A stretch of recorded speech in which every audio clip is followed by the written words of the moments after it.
Hi everyone, welcome. Can you hear me? Yeah. Hi, I'm Limani and I'll be moderating together with Dragan tonight. We have an excellent selection of authors that are presenting tonight, and I cannot see anyone in the audience, so if I'm blinking weirdly, it's because of the lights. So what we're going to do tonight is that basically we're going to invite up all the authors one by one, and we're going to ask them a couple of very simple questions just to present their work. So this is not going to be a Q&A session, unfortunately, so the audience has to engage with the authors after the reading is done, and I hope that you do have some patience for that. We're starting tonight with our biggest star of the night, Dragan Velikić from Serbia. Small applause.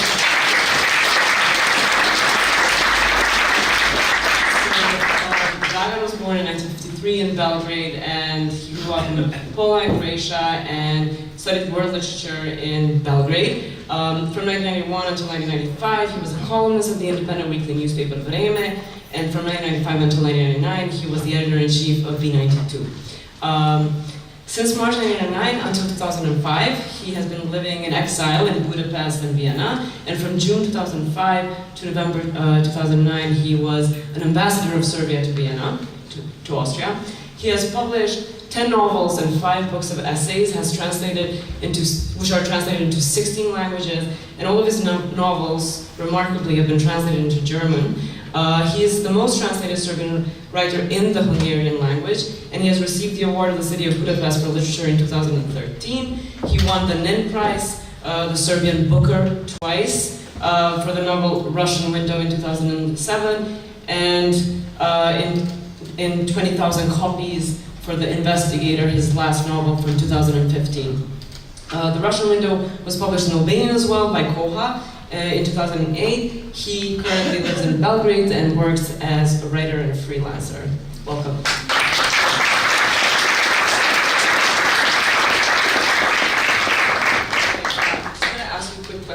I just wonder what you're going to read for us tonight, and whether you will accept to be the honorary Serbian ambassador to our literary republic. I'm very glad. Yeah. I will read just a short part from my novel Russian Window. Okay. And Saša Ilić is responsible because he made me a little bit, he puzzled me because he told me you need to read in Serbian because the English text is there. Okay, but I will read also, not much, you know. The reading is always very good, that it's like an English meal, you know, to be half hungry after the reading. And I will read just in Serbian, we have the translation, and then just a short half of the page in English. Perfect. Okay, good luck. Thank you. 8 minutes, no stress. I hope that I have, I don't mind some light, because this is, let's say, bar light. Okay, or probably I need to change my glasses, then it's okay. Oh yeah, I was a musician, I played piano, and I had a microphone. Very good.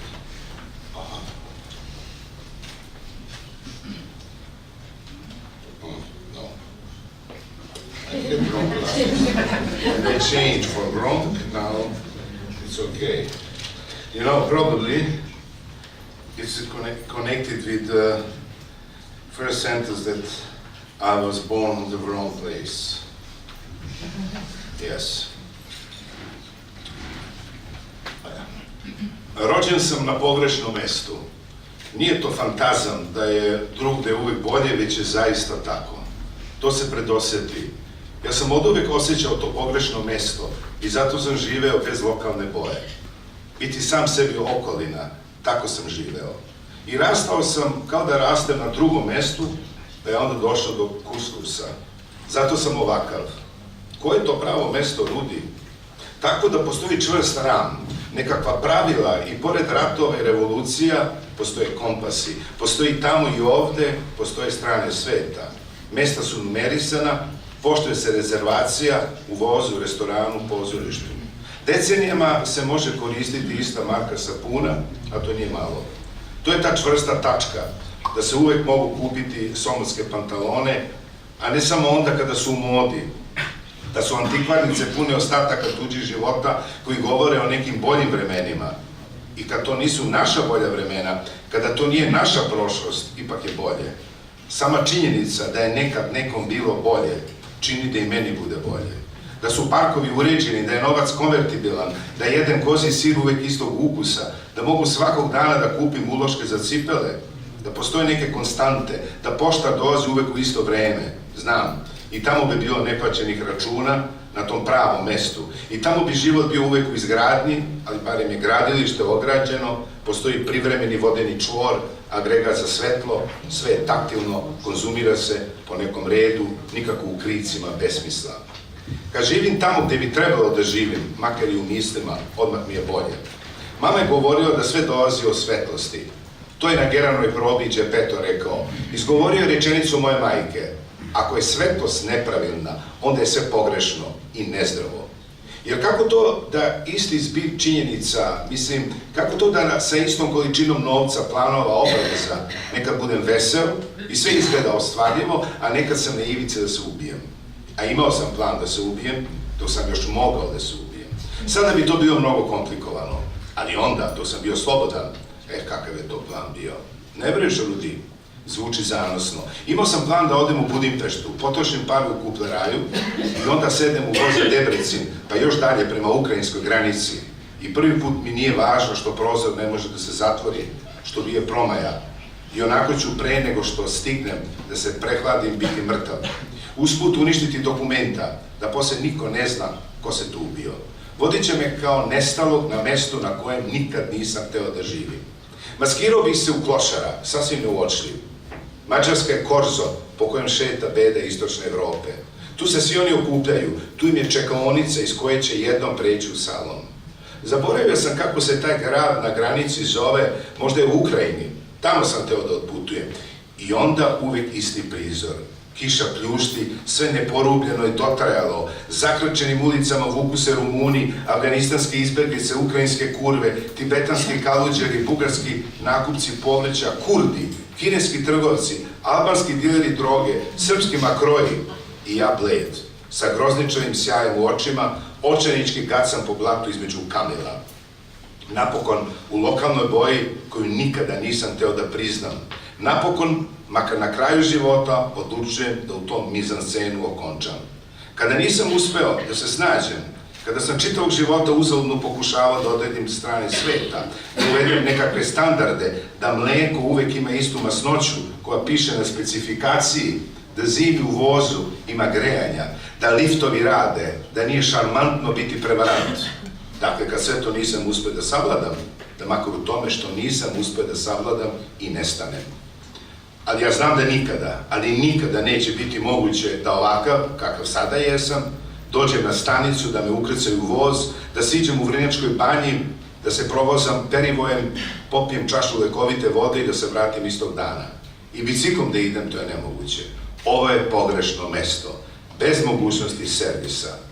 Mada i taj bicikl i ta briga o telu, taj strah od starenja, ne zna čovjek šta je gore, da li javašluk orijenta ili uređeno zapada. Za mene je jedina prava teritorija vagon. Imate i svog konduktera koji uvek u pravom času kaže kada i gde treba se ići. Samo nekoliko časova provesti u nekom mestu i nastaviti put.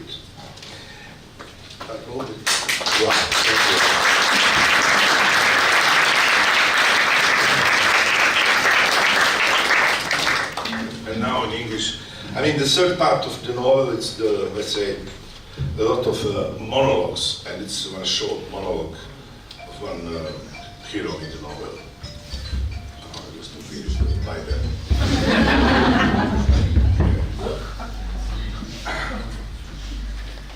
I never wanted fame, just respect and authority. But in our country, you only get that on the popular music stage. I never entered that swamp. Only the popular stage offers power, because neither respect nor authority exists in our little town. There people marvel at the flowing greats of the past who are often senile fools, or at the riffraff of the popular stage. I was always indifferent toward the ephemeral, toward the pose, although now when the cards have not only been dealt, but even almost dealt out, I believe more and more that in the core of my autistic world, I had no idea about how things function. The only problem is the stomach. Do you have it or not? And peering into the biography won't help here, because everything is there except the stomach. The nature of someone's stomach, that's not written anywhere. The silence of the grave is kept about that. The stomach is a soft spot, and it's covered with armor, regardless of whether you are a turtle, a hedgehog, or an artist. And that's why, if your stomach is sensitive, don't blame others because of that. The problem is not in morality, but in the stomach. Our stomach determines our fate. Thank you.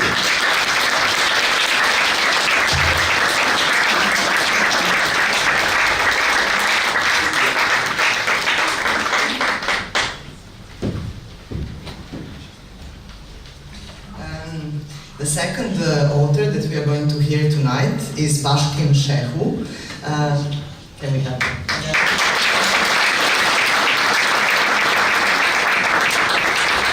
So Bashkim was born in 1955 in Albania. Since a very young age, he had experienced in his own flesh the extremes of a totalitarian system.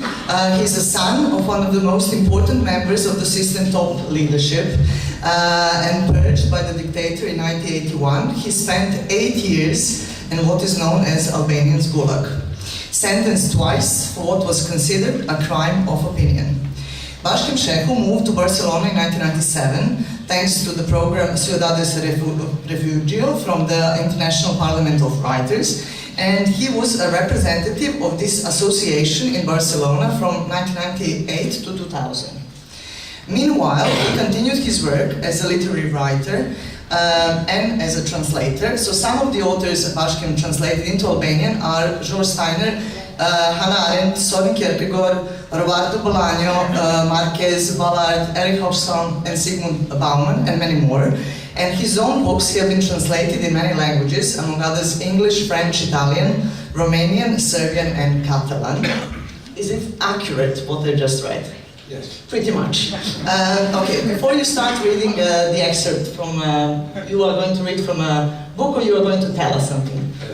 I would read a short story that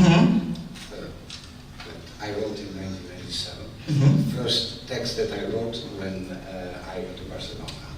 It has a title in Catalan, although a bit distorted, but the text is in Albanian. Okay, so when you moved to Barcelona, did you continue writing in Albanian or you start writing in both languages? Well, I can write in Spanish, articles, analytic stuff, but not literature. Not literature. Because it would lower the level of quality. Okay, and I have just one more question. Can you kind of capture or summarize in just one sentence what was this experience being in Albanian Gulag for 8 years? One sentence. You can, okay, maybe it's easier to summarize it in one word than in one sentence.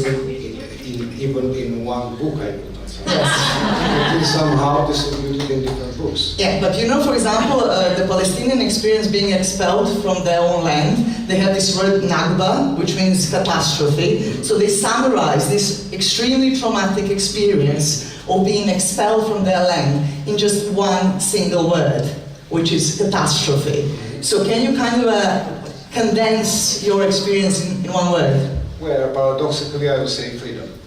Wow.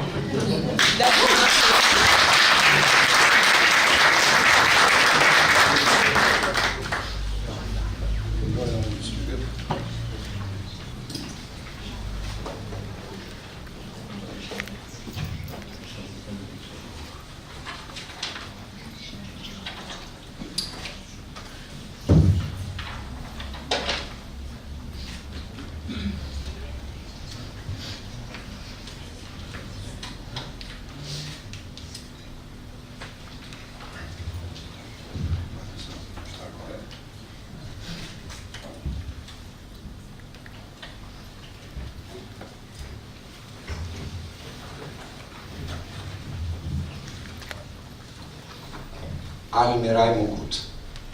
Çudi se si këto fjalë mund t'i posen në tru, për të shndërruar shumë shpejt në diçka sinematisje. Almiraj Mugut.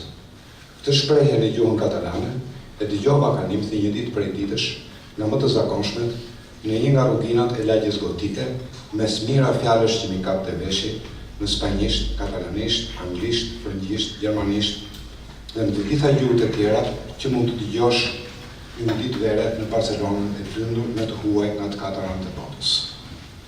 Në këtë labirin gjuhësh, bëra të gjejsh shqiptarjen duke hamenduar se duhej të ishte shprehje vendase dhe prandaj do të pyesja ndonjë të njohur vendas.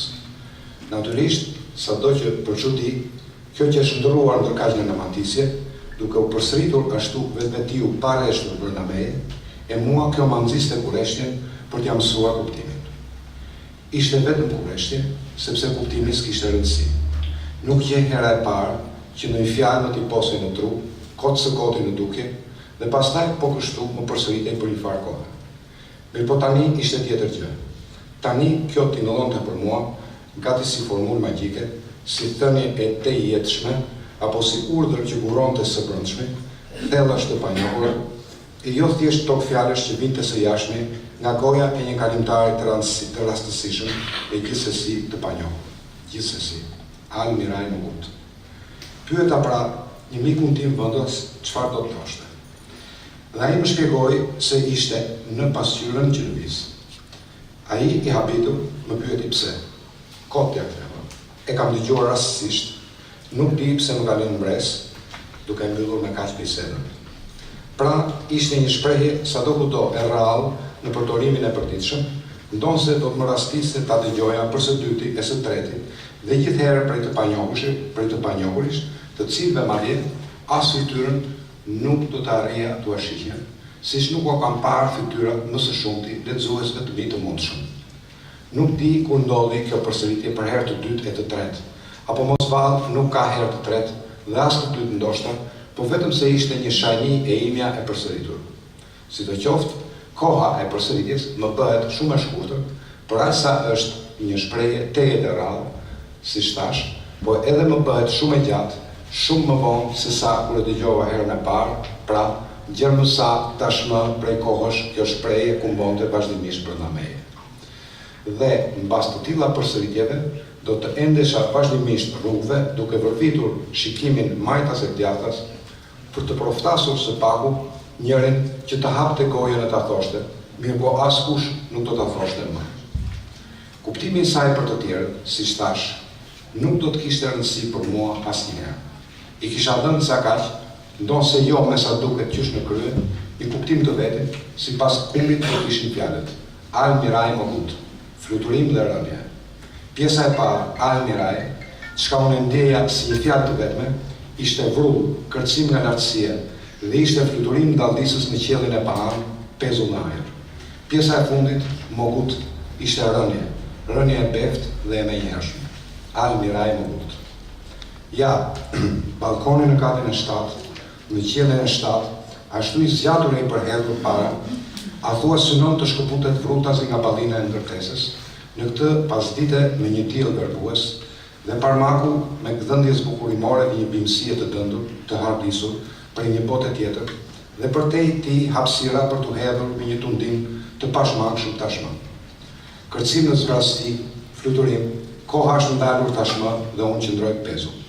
Dalldisje apo diçka si tehje, se lart me të gjitha gjërat ka një pamje të tjetër llojit. Ashtu të vogla, aq sa të kaplon një farë ndjenje dhe mshurie për gjithçka. Kurorat e pemëve anash trotuarve i shquaj të parat, pas jam mësuar sa kaq me dritën verbuese të diellit, befas rruzulli i tij shumë pranë fytyrës sime dhe më duken ato për habi të stër bukurat, si kam parë ndonjëherë nga lart, së paku jo nga kjo lartësi, nga se gjithherë më shumë, kam pasur aq frikë të vështroj poshtë nga balkoni ose dritarja, por se tani jo, tani s'kam frikë, dhe i vështroj atje poshtë dhe më bëhen si duar të gjelbra fëminore, ngritur e zgjatur drejt rreve hollake dhe drejt meje dhe miqësisht më përshëndesin. Pastaj shquaj makinat e panumurta që mbushullojnë rrugën dhe mblidhen grumbull diku dhe ndalë. Sepse dhe koha dhe gjithçka është ndalur. Luzma njerëzore janë grumbulluar aty poshtë dhe më vështrojnë të palëvizshëm. Unë jam në ajër ndërkaq dhe e ndjej se vazhdoj të ngrihem, sikur diçka më shtyn së poshtmi. Çatit dhe taracat më të larta martan rrugës, dhe më tej kullat dhe kupolat e kishave dhe kampanoret, më bëhen fare pranë, por kjo nuk është për të çuditur, se kështu duken gjithmonë edhe po të shikosh nga dritarja ose balkoni, ku e ku më pranë se sa ta përshkosh qytetin duke ecur atje poshtë më kamp.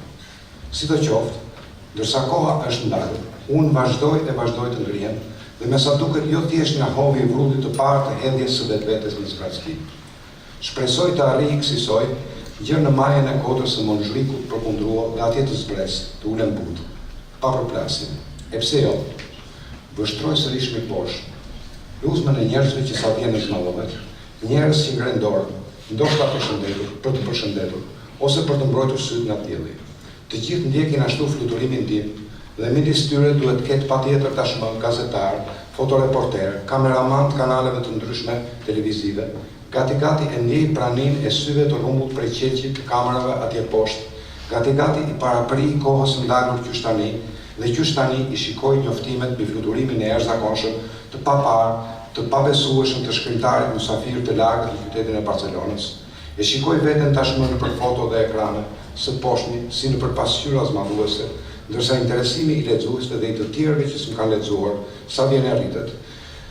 Për këtë që po ndodh, që po shkruaj tani e që do të shkruaj më tej, shumë herë më i madh interesimi se sa për ato që kam shkruar, që i kam lënë mbrapa, të harruara në vetminë e dhomës sime të angësht. Ja, po fluturoj për mbi qytet, po shkëputem nga labirinti i këtij qyteti, me sa duket vazhdoj të ngrihem, sepse syt më lëbyren nga dielli dhe më puliten vetvetiu qepallat. Pas kam shkuar përtej Monzhrikut, me sa duket sepse shikoj tetin që poshtë meje duhet të jetë, një syprin e madhe e pjerrët, një pasqyrë e shumë fishuar pafundësisht në valzat e tij, ku dielli thërmohet në rektima të dritshme, ndaj dhe mu lëbyr kanë syt dhe qepallat më puliten drejtërueshëm. Ja, tani syt më mësuan, tani vazhdoj të gjendem pezull në ajër, ndërsa koha e ndalur aq gjatë po fillon të lëviz. Nuk shoh më tetin tani që më mësuan syt, po pasqyra sërishmi është atje poshtë, një sy që më shikon, luzma njerëzve që më ndjekin me sy të shqyrë dhe që hapet paksa duke lënë aty në mes një zbrasti në trajt syri dhe në mes të këtij syri të madh, teje të madh, është vizatuar për mbi trotuar një siluet në trajtën e një njeriu të tergjur, të shkapetur aty mbi trotuar ku unë bie me një zhurmë të shurdhët, mogut.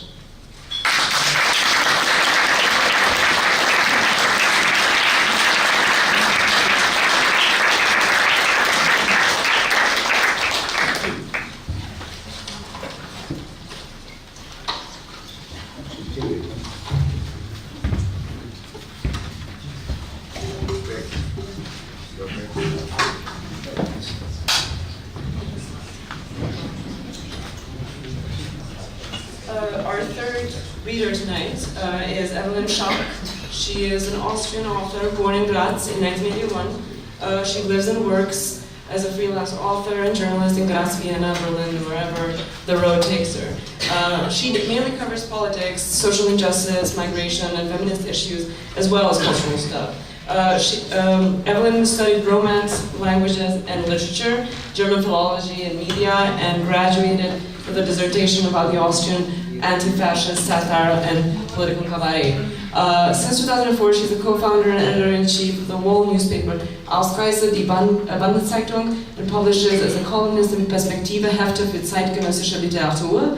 In 2013-16, she was a member of the Cultural Advisory Council of Graz, directing the European Theatre Night in 2016. She's a board member of the cultural lobbying organization I.Gj Österreich since 2017. She has received several grants and scholarships, such as START Scholarship for Literature in 2015 and the Federal Chancellery of Austrian Literature Scholarship of Graz in 2016.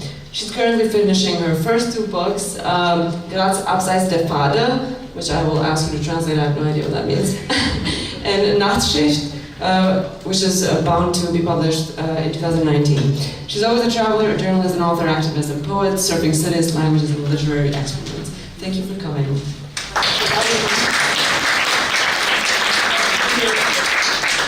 super excited to actually introduce you because we're also going to host together a small talk for students on Monday at the philology department of the German languages department in the University of Prishtina at 12. So for some of you who are interested to read or listen to more of her stories, please do come on Monday at 12. So my first question would be, since you've lived in Vienna, for us Balkans people, Vienna is literally the capital of Balkans. There's more Balkan people there than there are here. How does it feel to visit Prishtina now? Is it much different? I feel very much at home from the first moment on. No, of course it's different. It's a different spirit in a positive way, I'd say. But there's a proverb in German, Balkan begins in Vienna and Weg. I think in German it's in Austria it's well known because this was the area in Vienna where most people from Balkan settled. And yeah, I love it to be here, actually. It's a very, I guess it's a city with great changes at the moment. Mm-hmm. And yeah, thrilling also regarding languages, regarding yeah, public space. It's very interesting for me. Mm-hmm. We'll talk more about this like during the weekend, like I know you just arrived. So what are you going to read for us tonight?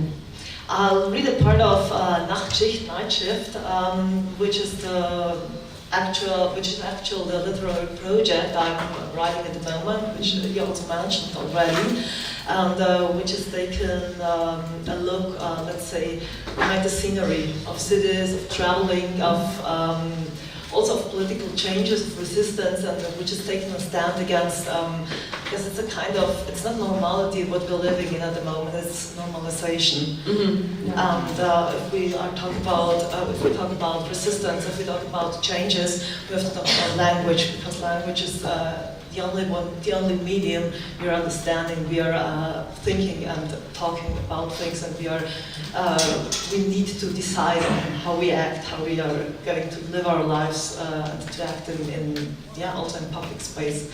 That's a bit what is, yeah. Sounds very interesting, and I can't wait to hear it. I'll give you the floor.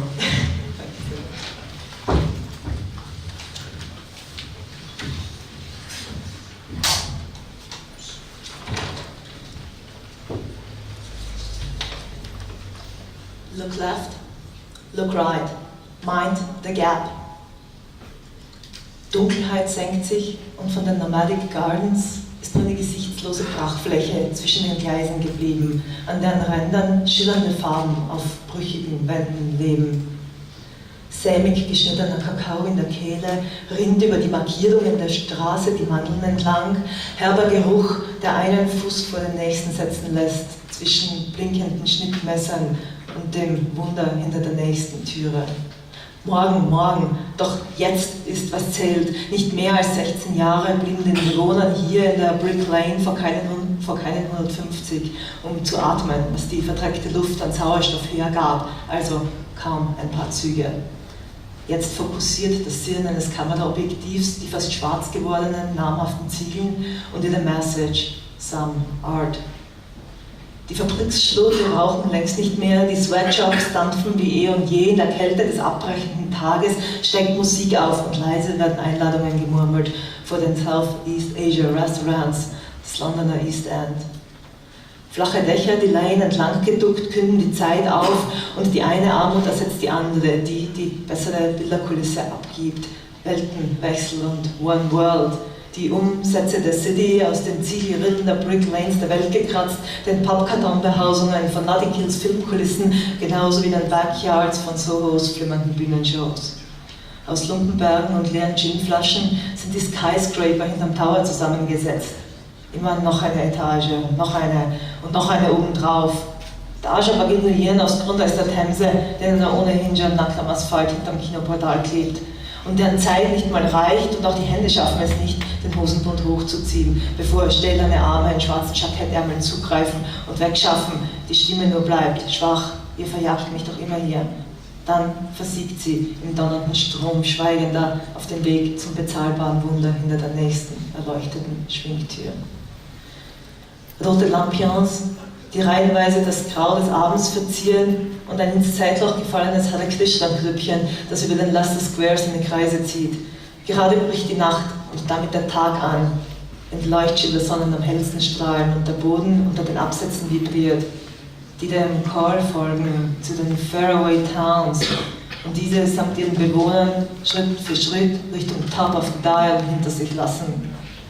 Mit dem Tritt jedes Stiefelschafts, der auf sie niedergeht, auf all jene, ohne die ihr über Jahrhunderte Strang für Strang in Boden und Hände und Herzrhythmen getriebenes Ranking of Lives längst und endlich in sich zusammenfiele.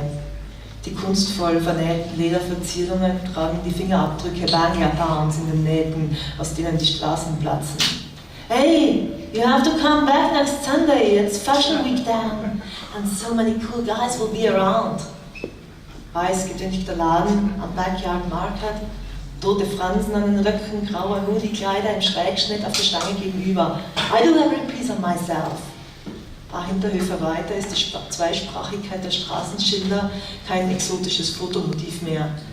Aber in die hat sich ohnehin noch kein Tourist verlaufen. Und wenn, dann verlaufen. Don't look to us.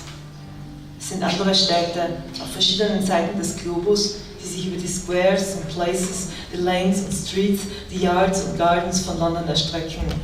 Der Sound macht die Musik und egal wo du hingehst, du wirst ihn nicht los. Er verhakt sich in den Ohren, krallt sich fest in den Zähnen, lässt sich nicht ausschalten zwischen Amboss und Steigbügel, dringt ins Innerste und gibt den Herzschlag vor, ein Leben lang. Rather than the sound of bow bells, I was born to the whirring of the sealed machines in my ear, klingt es in Delwar Hussein. Throughout most of my childhood, my mother did piecework, while my father worked in a sweatshop opposite the bargain shop on Brick Lane, stitching together leather jackets for Mark & Spencer. Nadeln in den Fingern, über den Tasten, deren Spitzen jeden einzelnen Buchstaben durchdringen. The factory closed down long ago, and now, ironically, the building hosts a Marxist bookshop run by Trotskyites. Aber selbst der ist inzwischen verschwunden. Zumindest in meiner schmalen Erinnerung. Und egal ob im Baggy Shop oder im Baggy Bake, für die hinterm Tresen ist der Sound of Bow Bells so weit weg wie die Straßen von Dakar. Doch die beginnen an jedem Hinterausgang. Autos im Schritttempo, Menschen und Trauben vor Türen und dahinter. In die schwärzer werdenden Stunden leuchten die weißen Aufschriften auf den Fahrbahnen, in den potenziellen Übergängen. Look left, look right. Stumme Warnungen unter den Schuhen, beim Seitenwechsel nicht unter die Räder zu kommen. Coffee Dreams und Zombie Screams. Sprayt die blauhaarige Russin und um die nächste Ecke einen Jungen in süßen Kinderstrichen, der mit einem Herz Fußball spielt. Mitleid und gedankenlos holt das Bein aus, bringt das Herz zu seinen Füßen zum Zittern in Erwartung des fatalen Tritts. London calling to the zombies of death. Was wird? Später, drängt sich auf, drängt die Frage, weiß die Erfahrung, weiß jede Frau dies und jenseits der Brick Lane, später ist jetzt das Zittern der Straßen unter den Schritten ihrer Proteste. Women's March against Trump kam vor ein paar Tagen hier durch, doch jetzt spielt der Junge das Herz an die Wand. Die Suffragetten wurden hier gegründet, die mutigsten Vertreterinnen der Arbeiterinnenbewegungen hier verhaftet. Die Heldinnen der Anti-Racist Movements da drüben verprügelt, Herzkick, der Boden vibriert. Wenn in Shoreditch die U-Bahn in die Station einfährt, ebenso wie die Zimmer hinter der Paddington Station am anderen Ende der Stadt. Mit jedem Zug, mit jedem Waggon, mit jedem Wort. Bis hinauf in den letzten Stock, bis in die hinterste Herzkammer. Zwischen rasender Bewegung und Stillstand erinnern die Buchstaben zu den Füßen an den Zwischenraum als Gefahrenzone. Mind the gap. Atem holen. Jeder Sprung ein Risiko. Quit holding out, draw another breath. London calling and I don't wanna shout, bleibt in der Kehle stecken, der Laut geht unter im Getümmel und hallt durch die überfüllten Straßen, was sich nicht runterspocken lässt, was aus Augen und Ohren und Fingerspitzen dringt, was salzig über die Lippen flutet und sich Luft macht, wo kein Atemzug zugestanden wird. Handeln, nicht zugestehen, nur dem Handel alles zugestehen, aber nichts zugestehen, solange es den Handel nicht stört. Aber wenn, doch dann, denn dann muss, bevor, denn sonst könnten wir alle, weil, würden und taten. Die Einwilligung konnte sie nicht geben. To be bound over. I certainly decline. I absolutely refuse to bother my liberty of action with anyone. Handeln, nicht zugestehen, konnte sie nicht zugestehen. Also traf sie die Wahl, für die sie kämpfte. Hinter Gittern schrieb sie, "Equal taxation demands equal representation, and I am determined to continue the fight for progress." A letter to Donald, to fight for progress. Stop laughing. She wrote it 110 years ago. Adelaide Knight, Suffragette, Sozialistin, Gründungsmitglied der Communist Party of Great Britain, 7 Kinder, 3 starben. An Donald Brown, Sklavensohn, Matrose, Textilarbeiter, Gewerkschaftsaktivist, 7 Kinder, 3 starben. Da schon Donald Knight. Er, der sich um die gemeinsamen Kids kümmerte und ihr Mut zusprach, weiterzumachen, während sie mit Haarnadeln Songzeilen in Kerkerwände ritzte. Der Cowards Flange, Trailers near.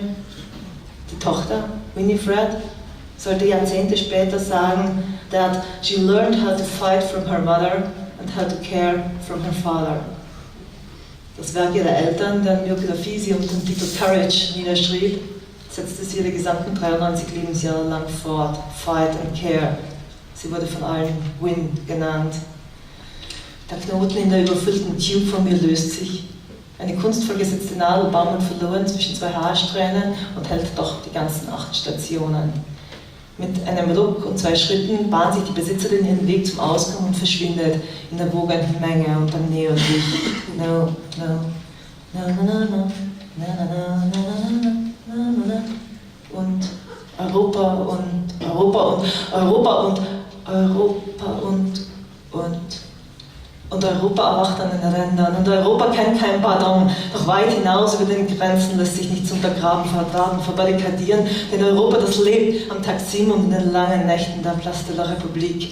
Der Schlag seinen Takt in jeder Metro, Ton für Ton, das Akkordeon zwischen den Reihen. Denn mein Europa ist gebaut auf den Sand von Melilla und den Städten von Ceuta, die jenen gehören, die sie heute bezwingen. Das ist mein Europa, das überall beginnt und nirgendwo endet. Und wenn das nirgendwo überall ist, dann entsteht es neu, an den Küsten Siziliens, mit jedem Arm, der sich reckt, um von schaukelndem Grund auf Festen zu helfen. Die Le Pens und Petris kriegen es nie und nimmer, die kriegen nur sich selbst, also was sie verdienen. Denn es steht und es steht auf Fundamenten gebaut, von Partisanen an nur Passaran geht den Weg nicht frei durch die Straßen von Barcelona, Berlin, Bukarest und Budapest. Das ist mein Europa in jedem Sandkorn, das in Sahara durch die Gassen rollt von Paris und an den Ecken Wiens hängen bleibt, wenn es doch nur Leben sein wollte. Doch Europa erwacht an den Rändern und Schlagadern seiner Ideen. Hinter transparenten und verschränkten Händen, die kein Wasserwerfer durchbricht, über die Jahre um Jahre, im trotzigen Kopf in den Nacken geworfen, lebt Europa und nur aus dem und nur dort, zwischen überall und Abbrüchen, pocht, widersteht, Kontinent, ein Meer, ein Mensch, wieder und wieder und wieder, weil es nicht anders geht, weil es nötig ist, weil es da ist und sein muss, jetzt, weil ein Moment Leben ist und ein verlorener. Das Sirren der Nähmaschine dringt durch den Raum.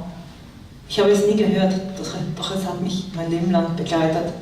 Es wurde und wird weitergegeben und das Pedal der Singermaschine klappert unter meinen Füßen, die nie darauf getreten haben. In meinen Händen verheddert sich jeder Zwirn und die Öse der Nadel ist viel zu schmal, als dass ich einen noch so feinen Seidenfaden hindurch bekäme. Und doch, meine Finger sind verstochen und werden es bleiben. In London, in Dakar, in Wien oder Graz oder Zagreb. Ich gehe die Brick Lane entlang und finde mich an den unbekannten, vertrauten Ecken wieder. Es wird dunkel. Ich habe weder gegessen noch geschlafen, doch ich gehe weiter, immer weiter, von Stunde zu Stunde, von Nacht zu Tag, von Morgen zu Woche zu Jahr. Ich sitze hier und tippe hinter den Zielwänden meine Sätze auf den Schirm. Es zirrt, der Mantel muss fertig werden, die Nadel bleibt in einem Knopfloch im rauen Stoff stecken. Fast bricht sie. Ich weiß nicht, ob es die Straßenbeleuchtung ist, die Helligkeit erzeugt, oder die Schilder über den Läden oder das Wissen, wohin der Weg führt. Ich gehe einfach weiter, Gerüche begleiten mich Stück für Stück, der Rücken schmerzt und die Füße auch, ich schwanke, doch ich setze einen Schritt vor den nächsten. Die Schokolade hilft, in die Nacht einzutauchen, mit ihr zu verschmelzen, eins zu werden, mit den Zeiten und Zeilen und Zielen. Hände schieben sich ineinander, Blicke tauschen sich aus und bleiben verbunden. Ein Öffnen der Lippen erzeugt ein Wort, das ein anderes Lippenpaar aufnimmt und fortträgt. Das Sirren einer Tür geht auf und es erklingt. Auch wenn ich vorbeigehe, bleibt es da, bleibt hörbar, bleibt in mir und um mich. Da ist keine Grenze, kein Gap, keine Kante. Das sind nur Schritte zu gehen miteinander. Nachfolgen. 22. März 2017. Die Auto, die Brücke, das Parlament, die Schreie, die Fragen, die Wut, der Regen über den roten Ziegen, die Twitter-Berichte aus den Büros, die Sirenen, der Fluss, das Geraschel von Zeitungspapier am nächsten Tag und später. Was kam dann oder wer noch immer fehlen? Die Dagewesenen, die Gewordenen, die Verwirkten, die Verlorenen, die Abgehalfterten, die Geblendeten, die Übriggebliebenen, die Gemordeten, die Erstickten, die Alleingelassenen, die Ignorierten, die sich selbst Überlassenen, die Verwunschenen, die Verwiesenen, die Zerbombten, die Ausgewiesenen, die Eingesperrten in Flugzeugtoiletten auf Abschiebeschartern, die Zerrissenen, die Entrissenen, die Lebenden, die Überlebenden, die noch Lebenden, die vielleicht Lebenden, die Lebengebenden, die es nehmen, sind da. Auf der Brücke, im Auto, im Parlament, über dem Fluss, mit den roten Zielen und davor. Dankeschön.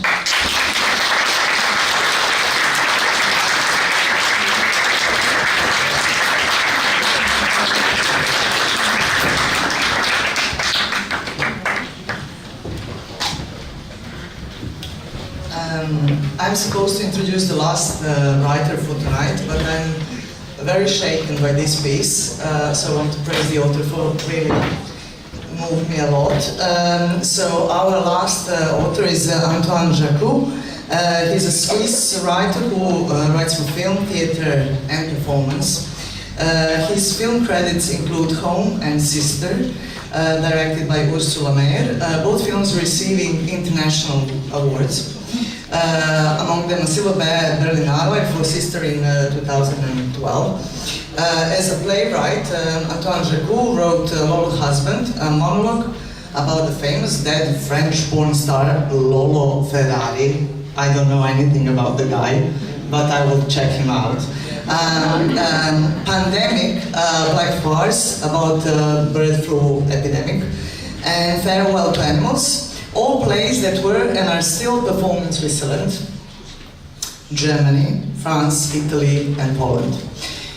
He was also involved in the support of Bosnian refugees in Switzerland. Jaccoud also created in 2005 a one-week performance where he gathered 14 survivors from Srebrenica genocide and he gathered them on stage of a Geneva theater. Jaccoud is also a member of the Bern ist Überall, a group of Swiss writers performing their works on stage with musicians who had a tour in Kosovo in 2017, so last year, with many local guests and the support of Qendra Multimedia. So tonight you are performing with a musician, am I right? Yes. Where is our musician? I don't know because I cannot see the crowd, but I will call Lura. We just met yesterday, okay. So I remember very well his first name, but I don't remember so well. So where is the musician that is about to So will you please ask him to come? Come to the stage. I'm very happy he's here because I'm feeling less alone.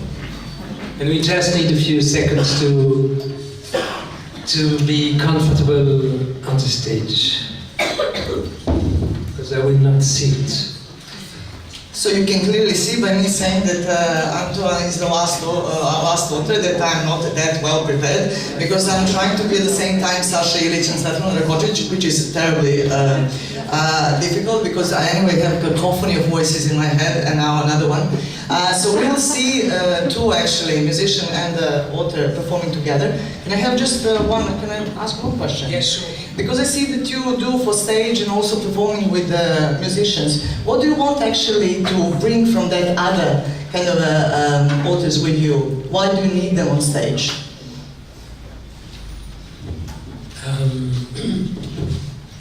It's good to rely to each other. Mm-hmm. And maybe what I'm mostly doing is something called spoken word or spoken poetry. Like slam poetry. Yeah, not really slam. I'm too old for this, I think. Yes, but like the music of the words is sometimes as much as important than the meaning of it. Mm-hmm. And it's good to work together. Life is better like this. Absolutely. Yes. All the collaborations are good, as we already know. And actually in the previous piece, which moved me a lot, that's why I'm slightly not focused, is that it was very rhythmical. It was this both this sewing machine and also this kind of a stamping and all these moments that were kind of almost invoking your reading now, you know, because it was that rhythmical kind of approach. It will not be the same rhythm, I think. No. It will be more a kind of Swiss cow bass. As we all know, we are into plurality, diversity, and basically as many of rhythms as possible in life. I will check the order of this one. Yeah, sure. Yeah, sure. Yes. So, Antoine. Thank you.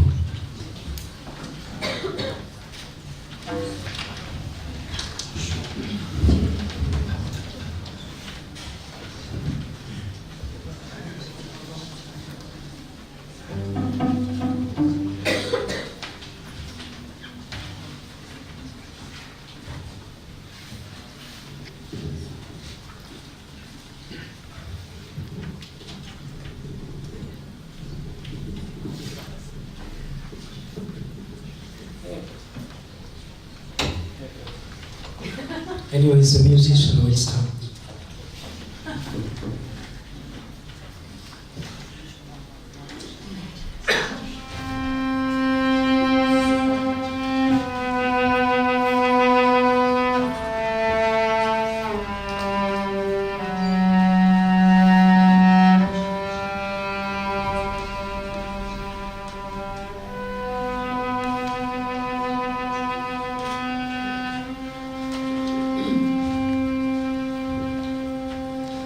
Once I had a polyp in my intestine.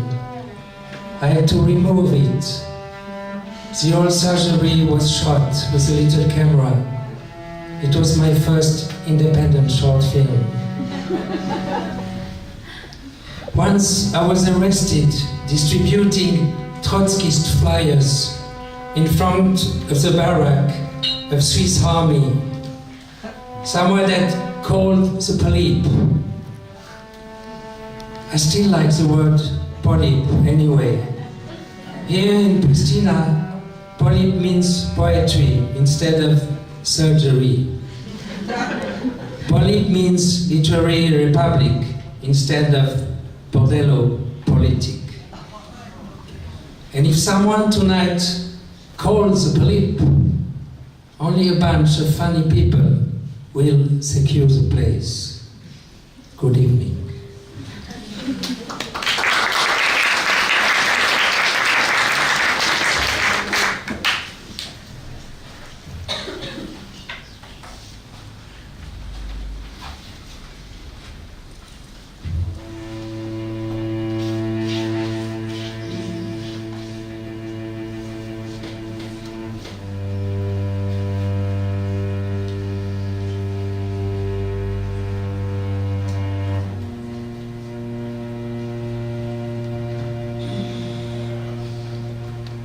Mouton hirsute, accablé sous leur épaisse toison de laine.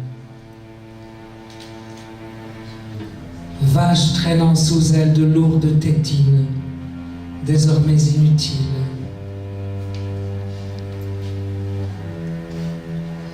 Poulets obèses et livrés à eux-mêmes marchant tristement le long des routes.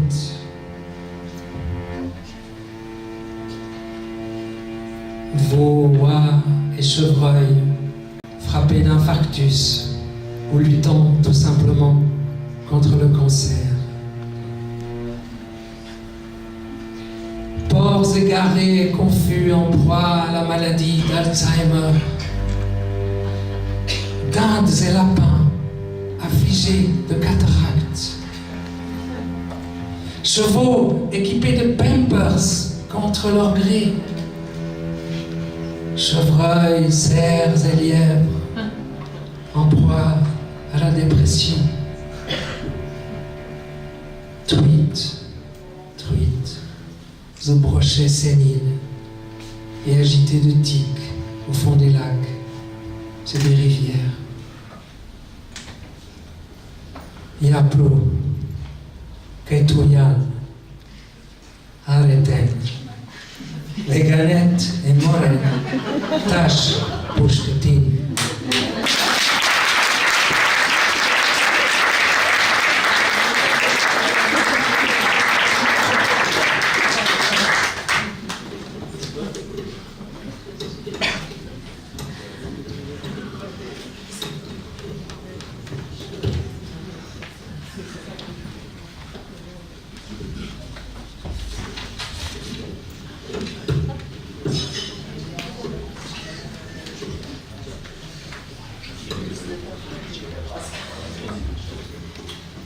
It's not a Swiss microphone. No, I don't like to see. Okay, take this. It's not so complicated.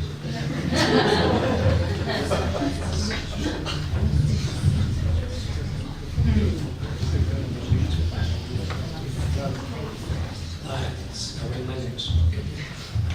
Okay.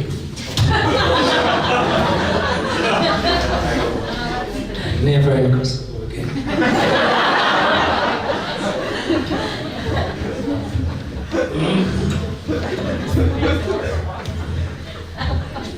Thank you, yes.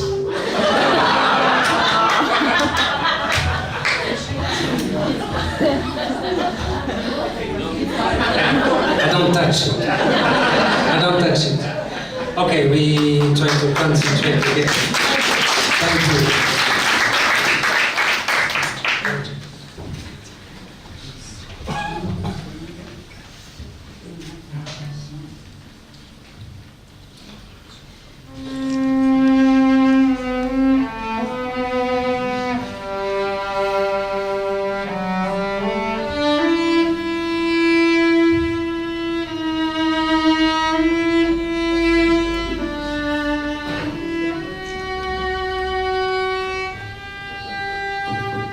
On est arrivé en haut, il n'y avait rien. Les vierges n'étaient pas là, même pas une. Il n'avait rien préparé. On a attendu un peu, on s'est dit qu'elles étaient en retard, qu'elles avaient peut-être loupé le bus.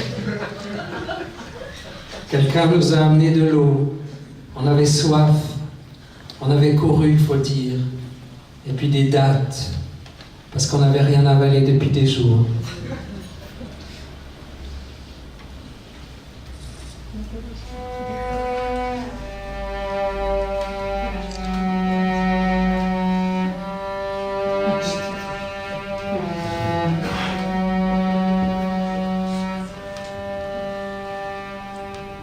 Après un moment, une femme est passée au loin, mais elle n'avait pas l'air vierge.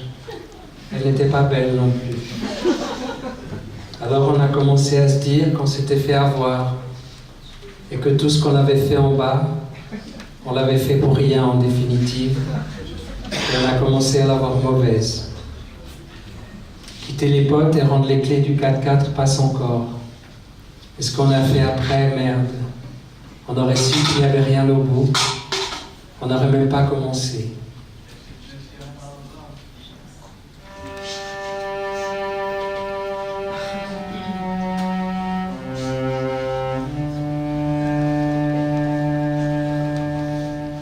Alors on a voulu redescendre, mais c'était fermé de l'extérieur et on n'a pas pu sortir. Maintenant on est coincés là comme des cons, sans savoir quoi faire, et surtout ce qui va se passer. Si vous voyez le boss, dites-lui qu'on n'est pas content, et qu'en tout cas si c'était à refaire, on ne le referait pas.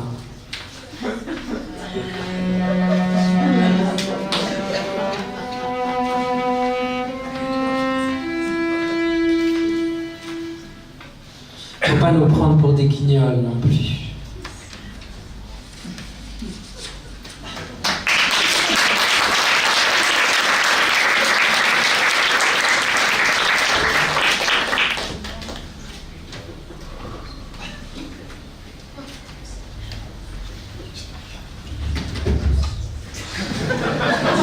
C'est quoi les dire?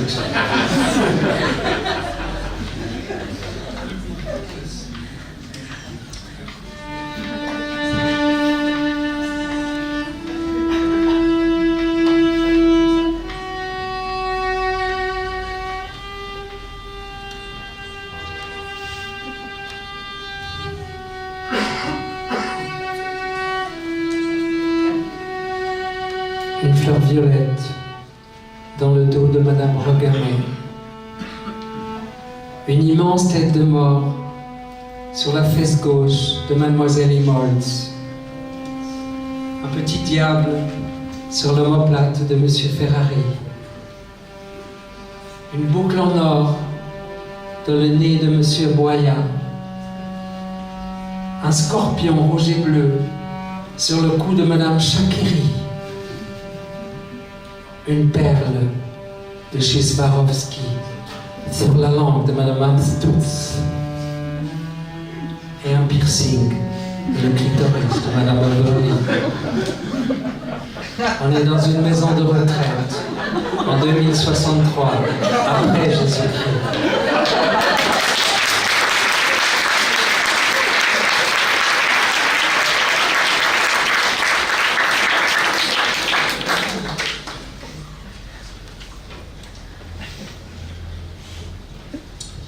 Je vous souhaite un grand plaisir dans cette grande salle avec les grands artistes et les grands écrivains et les grands musiciens qui nous font le grand honneur de participer à ce grand festival. Et puis je vous souhaite aussi une grande et belle vie dans une grande et belle maison entourée d'un grand jardin peuplée de grands arbres et bien sûr autour de vous une grande famille, des enfants avec de grands sourires, pour les uns une grande femme avec de grands yeux, de grandes jambes et de grands seins, et pour les autres un mari au grand cœur équipé d'un grand zizi, et puis une grande voiture, un grand garage pour les ranger, et puis bien sûr un poste élevé dans une grande compagnie qui depuis la grande tour où elle a installé ses grands bureaux voit les choses en grand, se veut grandement stimulée par les grands défis du grand marché. Et puis bien sûr, une grande fatigue pouvant s'installer, de grandes vacances, dans de grands hôtels, fréquentés par les grands de ce monde, avec de grands vins, servis dans de grands verres, dans de grandes tables pour accompagner les grands repas que vous prendrez dans la grande salle à manger du grand restaurant. Et puis tant qu'on y est, parce que tout ce qui est grand est beau, parce que tout ce qui est grand est désirable, je vous souhaite une grande Albanie, une grande Serbie, une grande Turquie, un grand Kurdistan, une grande Espagne, une grande Catalogne. Et moi, si vous le permettez, je souhaite une grande Suisse. Les grands peuples, n'est-ce pas, ont besoin de grands territoires pour déployer leurs grandes vertus. Tout cela bien sûr dans une grande Europe qui fera face à une grande Amérique pour ensemble faire face à une très grande Russie, une très grande Chine, rien que de grandes et belles nations. Et pour être assurés d'être grands ensemble, nous construirons de grandes barrières et de grandes murailles et nous placerons de grands douaniers et des soldats de grande taille, aussi pourvus d'un grand zizi et de grands testicules et de grands fusils. Et ces grands hommes pousseront de grands cris, montreront leurs grandes dents et feront preuve s'il le faut de la plus grande détermination pour que tout le monde puisse rester grand ensemble. Grand oui, mais ensemble. Voilà ce que je vous souhaite, mes grands amis. Du grand, du très grand, du grand en tout. Grand is beautiful, grand is what we need, grand is the future. Small is ugly, small is shit. Make everything grand again. Merci beaucoup.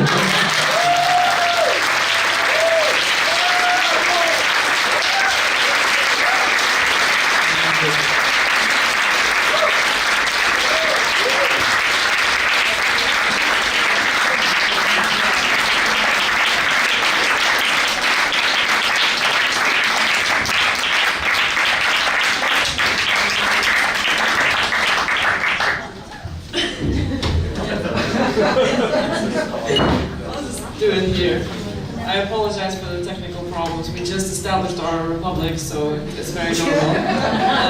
The mics don't work. Our next guest and our next reader is Matić from Croatia. He was born in 1962 in Split, where he also studied engineering.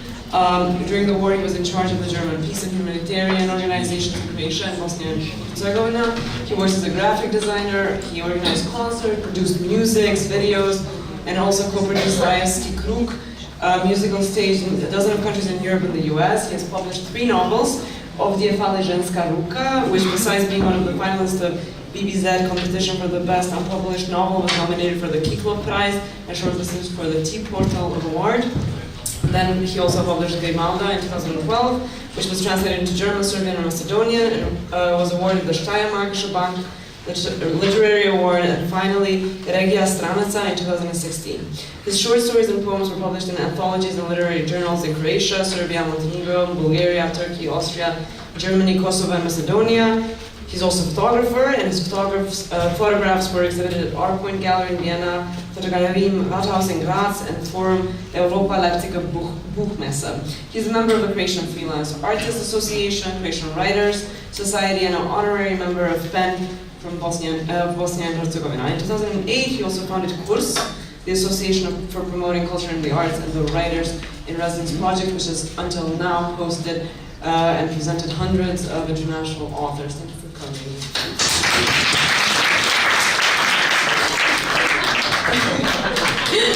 As I said, I'm sorry. My first question is regarding your studies, because I feel like a lot of people of your generation studied engineering. What happened? When did you decide to quit that career path? It's fun to be engineer and not to be engineer. I guess the second part funner. It was just my decision to study that, and then later I didn't want to work. But I still like to do things like this technique. Okay, if you need help. Yes, we'll do. We're desperate. In your literary public, I would prefer the place of Ministry of Finance, not to do technical things. It's early days, so I think we can arrange something. Okay. My question for you as well will be, what will you be reading tonight? Are you reading a short story, or are you reading excerpts from your book? No, I will read one episode from the book Foreign Region. There is a reason why, because the book is a kind of two stories, independent, but they meet after some time. Of course, they meet, and they meet and in Kosovo. Okay. Of course, and I will read one part, of course, in Kosovo. I must apologize. In the book, on the first page, I killed the Serbian, and then I like shoot happens in Prishtina. That's not my fault. I was just unlucky. It's okay. We have to. At least it's fiction, right? Okay. I'll let the stage to you. I will sit down, and please. U publici je i moja teta, ona će javiti moje mami sigurno za psovke ove, pa ako možete vi to da ja ne čitam. Ajde naglas slobodno u rečenicu. Ne, sramite se. Boga me ne čuvam. Dakle, govori se pljačka i sad je scena u kojoj srećemo čovjeka koji je opljačkan, čovjeka koji sasvim slučajno ima ime kao moj prijatelj iz Prištine, a još jedan izum.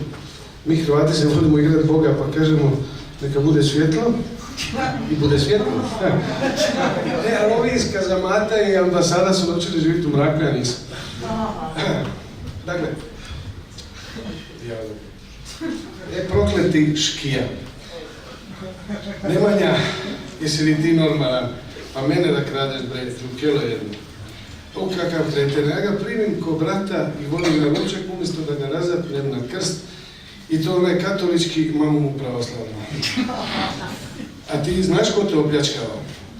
Ma jok, ali ću mu jebat pičku maternu kad ga pronađem. Jeton je gulio u skinuta vrata svog ureda i je otvoren sef na zidu. Drhta im je rukama, vadio ostatke rasutih dokumenata i trpao ih u svoju torbu. Policajac koji se vrznuo tuda i premjeravao prostoriju s metrom u ruci, upravo je nespretno srušio stolic s vazom u uglu, na što ga je grdosijao savršeno ispegledan u uniformi sa zlatnim epoletama, pogledom izburao vani s ostalima, da ostane nasamo sa uglednim odvjetnikom. Sranje nad sranjima. Alarm je nesposobljen, znači profesionalci su završili posao. A sad Jetone, znam da nećeš i ne smiješ da prijaviš sve što je bilo u sefu, ali možeš da mi kažeš ovako u 4 oka ako je bilo nešto opasno, kompromitujuće ili mnogo vredno. Znaš i sam da ti sad treba zaštita. Bili su dijamanti tvog ministra, posao s Hrvatima, eto što je bilo. Tvoji dijamanti, moji, njegovi, njihovi, pa ti sad misliš šta ćemo i kako ćemo, a da ne najebemo. U sranje, pičku mati se. Za sad je važno da se o tome što manje zna. Samo šturi izvještaj o provari da mogu da ga pokažem klijentima. Bili su nekakvi ugovori, sitnice, nemačkih partnera, obveznice, menice i ništa drugo prevredno. Pusti mene sad da organiziram i povedi ove svoje balavce i onako neće ništa napraviti. Namrgođeni ravnatelj kosovske policije zatezao je rukav na uniformi i otresao zamišljene mrvice snijega, dok se omanja četa istražitelja i policajaca na hodniku znojila od njegovih mogućih reakcija. Nitko od njih nije ga osobno poznavao, ali su čuli za njegove povremene ispade kojima je čvrsto održavao službenu hijerarhiju i svoj nedodirljivi položaj u njoj. Do sad mi je postalo jasno da se radi o provali u prostor ravnateljevog bliskog prijatelja, a to je značilo povećanu budnost, poslušnost i poštivanje nekih drugih pravila van uobičajenih. Hoćeš reći da sumnjaš na nekoga, pusti onda to mojima, sve će da se reši u tišini i efikasno. Ne možeš ti ovo, to ću ja. Ti samo vidi kako da dobijemo na vreme, da ništa ne procuri, naročito do ministra, dok ne sredim. Ako sredim, moram da sredim. Šta se mora se, jebi ga sad. Ravnatelj je na izlazu došapnuo upute najstarijem misljedniku pred vratima, potapšao ga po ramenu i širokim stubištem se spustio prema ulici gdje ga je čekao vozač crnog Hamera parkiranog na sredini pločnika. Jeton je bijesno udarao šakom u zid pored ubijenog sefa, smišljajući naredne poteze koje mora poduzeti. Nemanja, iskopat ću ti grob. Dohvatio je telefon i nazvao broj u Švicarskoj. Zatim je nekome s druge strane linije davao upute kako i zašto mu treba pronaći određenog profesora u Beogradu, kako doznati je li umiješan u ovu pljačku, pa ako bude potrebno, mogu i privesti u Prištinu da on s njim porazgovara. Sad je bio potpuno uvjeren da je Nemanja jedini mogući krivac, s obzirom na to da mu je nedavno pokazao sadržaj sefa, a to nikad nije učinio.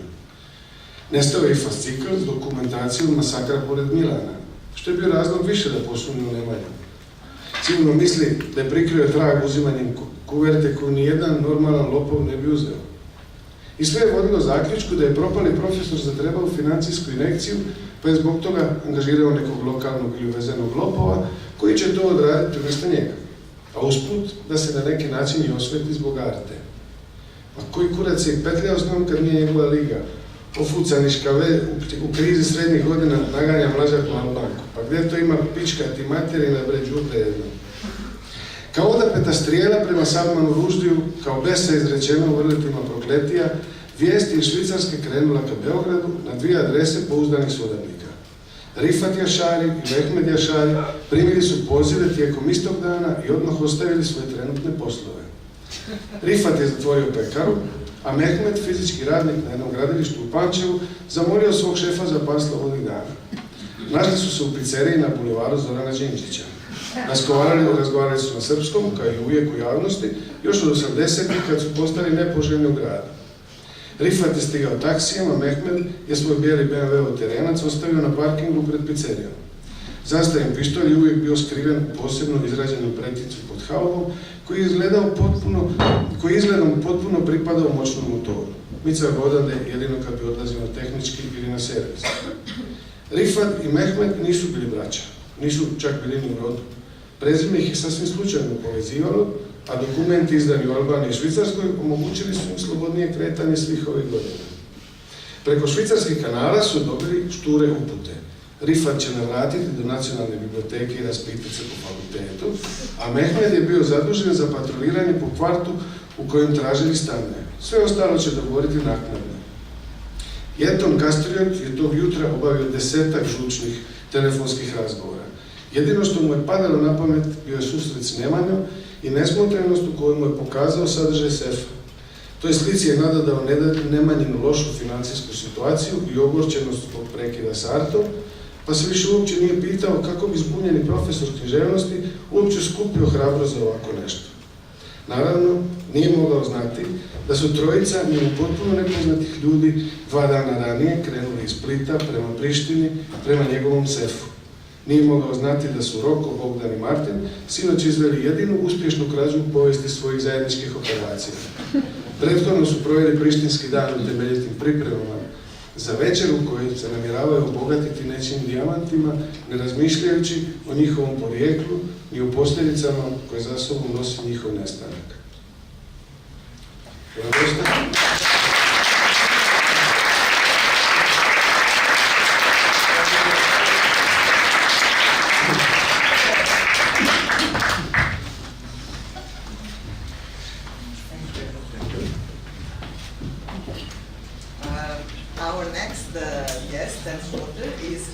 Vlada. She's a Romanian writer, cultural facilitator, and political researcher based in Bucharest. And she studied political science and international relations in Bucharest, Graz, Berlin, and Ljubljana. In the last 10 years, she organized and moderated numerous literary events in the main cities in Romania. In 2014, Miruna published her PhD thesis on Bosnia and Herzegovina. Oh, sorry. Have you heard what they said so far? Yes. Good. And now she teaches international relations at the University in Bucharest. Her first book, Ectopic Poems, which was published in 2004, was when you were only 18 years old. And then from then on, there was some public debate about feminine writing, and the book received several national awards. And then her second book, A Break Between Veins, was published in 2007. Miruna's work was included in several anthologies of the most important young Romanian poets, and she was awarded by the Bucharest Writers Associations. In 2014, she published her third book, which was considered by Romanian literary critics a revival of Romanian poetry, and nominated for the most, again, important culture awards of the year. The book was awarded with the best poetry book for that year. And in 2016, she received the Traduki Literary Residency in Sarajevo. She participated in international literary readings in Brussels, London, and other places. So can you tell us something about your experience in Sarajevo? Well, I will read about my experience in Sarajevo. Actually, I would read from my book, Bosnia Separation, which was published in 2013 and is a way connected with Prishtina because I wrote some poems here. I lived for 6 months in Prishtina in 2013 in the first part of the year. The book was already written, but I worked on it here. So in a way, for me it's interesting that the only international readings that I had from the book, because I read from it in Romania, but the only international readings were in Sarajevo and Prishtina, the places where in a way the poetry was created. So it's a special night for me because of that. Okay, so given that you were here 4 years ago and now again, I know that you just came like yesterday, but can you notice some maybe difference, or do you see some, let's say, changes in landscape, environment, how the people kind of interact or something? It's interesting because in this period I came to Prishtina again, but every time I discovered a new place, a new part of the town, different types of people. I also interacted a lot with the international community, which I interacted in Sarajevo too, which is like a parallel reality. But I find the city much vivid in a way, but unfortunately, politically, I would say the situation seems much more complicated than a few years ago. Okay. So we'll hear now from Miruna's writing.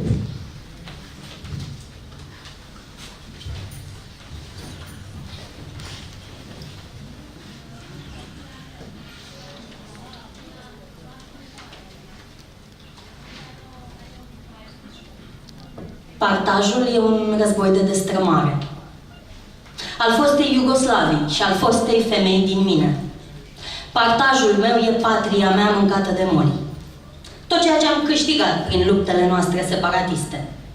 Bosnia e un partaj. 6 litere ca 6 state ale fostei Iugoslavii. Asta trebuie să rețin de aici. Tot ceea ce vom putea fi e al fostei. Totul aparține fostei.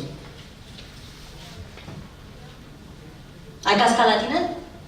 Pentru partaj ai nevoie de cască, cotiere și genunchiere. Îți poți face brusc din orice obiect de uz intim un scut. Fiindcă începi să te aperi, începi să ataci. Să nu vii aici fără cască. Pe atunci Gavrilo Princip era un erou. Apoi au obosit și au făcut din el un ucigaș fanatic. Cum se întâmplă cu fiecare dintre noi după o despărțire. Suntem niște vampiri. Stoarcem tot ce putem din dezastrele noastre. Voi ne premiați și ne mângâiați pe cap. Noi stoarcem și stoarcem de 20 de ani, de 200 de ani. Suntem un fel de muzeu în aer liber, un muzeu al dezastrelor. Voi sunteți ghizi, ne arătați dezastrele noastre pe hartă și apoi noi aplaudăm. Și tot nu reușim să ne mângâiem pe cap unii pe alții. Și nimeni nu mai știe unde a început și unde s-a sfârșit filmul ăsta cu vampiri. Într-o Europă cu unghiile frumos tăiate, noi suntem bucata aia care își roade unghiile până la sânge, care își roade granițele până la sânge.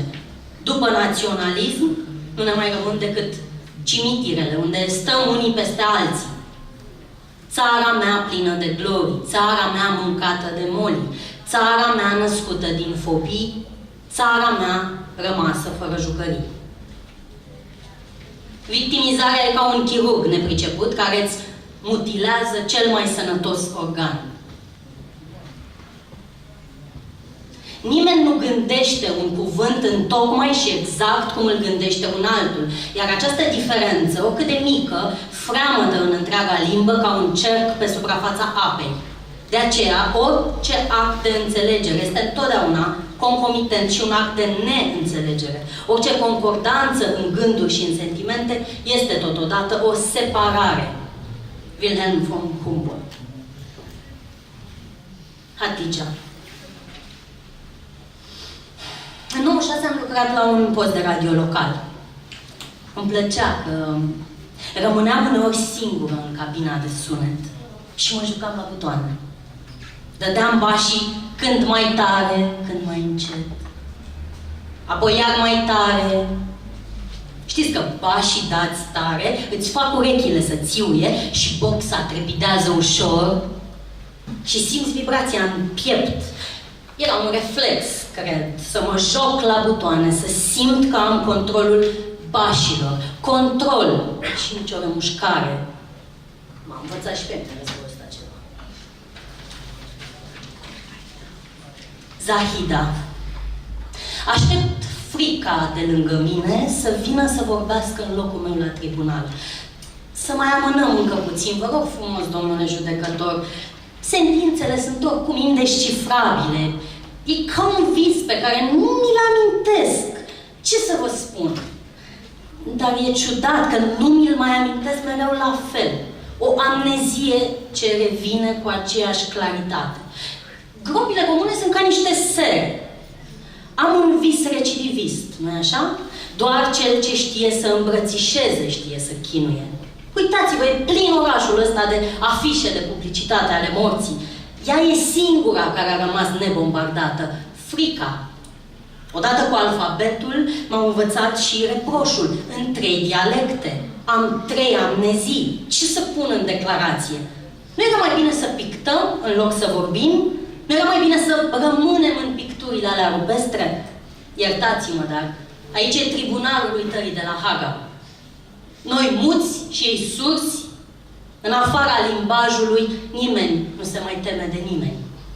Ca un copil într-o cameră întunecată din Srebrenica, pe care frica îl izolează complet de realitate, îi pune căluși în gură. E tribunalul uitării de la Haga, eu așa l-am numit.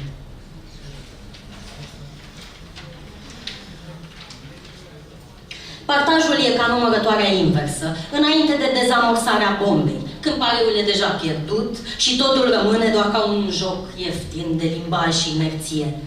Relativismul ca neîncredere în sine a subiectului cunoscător. Ca să iubești Balcanii, trebuie să fii puțin cam relativist, mi-a spus, și mai ales trebuie să combini priceperea documentării serioase cu o metodă interpretativă sigură. Identitatea a fost cea mai mare calamitate din totdeauna. Ești în centrul lumii sau nicăieri. Noi cu asta ne ocupăm. Deschidem fabrici de identitate multinaționale ce produc identitate pe bandă rulantă. Sporim producția secol după secol. Cu relativismul e ca atunci când vrei să te lași de fumat. Și primele zile o iei puțin razna. Totul deviază, totul capătă miros de tutun, tot ce în jur te terorizează. Și tu știi că nu e bine, dar te apuci iar. Vrei să crezi în ceva sănătos, dar numai boala te mai face sănătos. Să iubești Balcanii e o dependență. Înseamnă că ai probleme cu stima de sine, mi-a spus. Aici e miezul postmodernității, aici e relativismul în stare pură, când totul e multiperspectival, totul cu ucide. Castrati, jucătorul albanez, kosovar.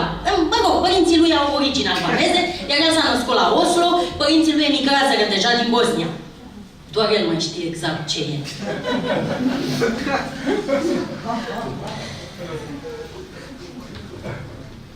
Senada. Sunt o femeie de jucărie. Am o voce care apare seara în pereții acestui apartament. Nu ne jucăm întotdeauna, dar eu sunt întotdeauna de jucărie. Eu apar în zid. Ei m-au numit Senada. Ei se joacă, eu nu mă joc. Eu sunt doar de jucărie. Spuma săpunului.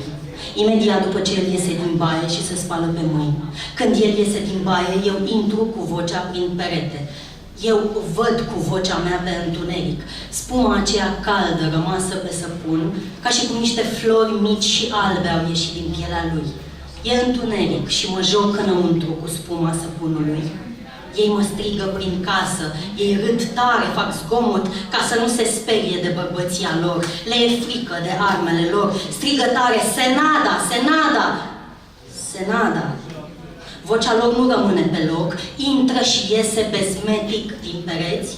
Eu rămân, eu stau, nu mi-e frică. De ce să-mi fie frică? Eu nu mă joc, eu sunt zid. Și după ce termină sticlele de vin, spaima devine groază. Încep să iasă rând pe rând de sub fusta mea. Nu au mâinile murdare, eu nu fac zgomot.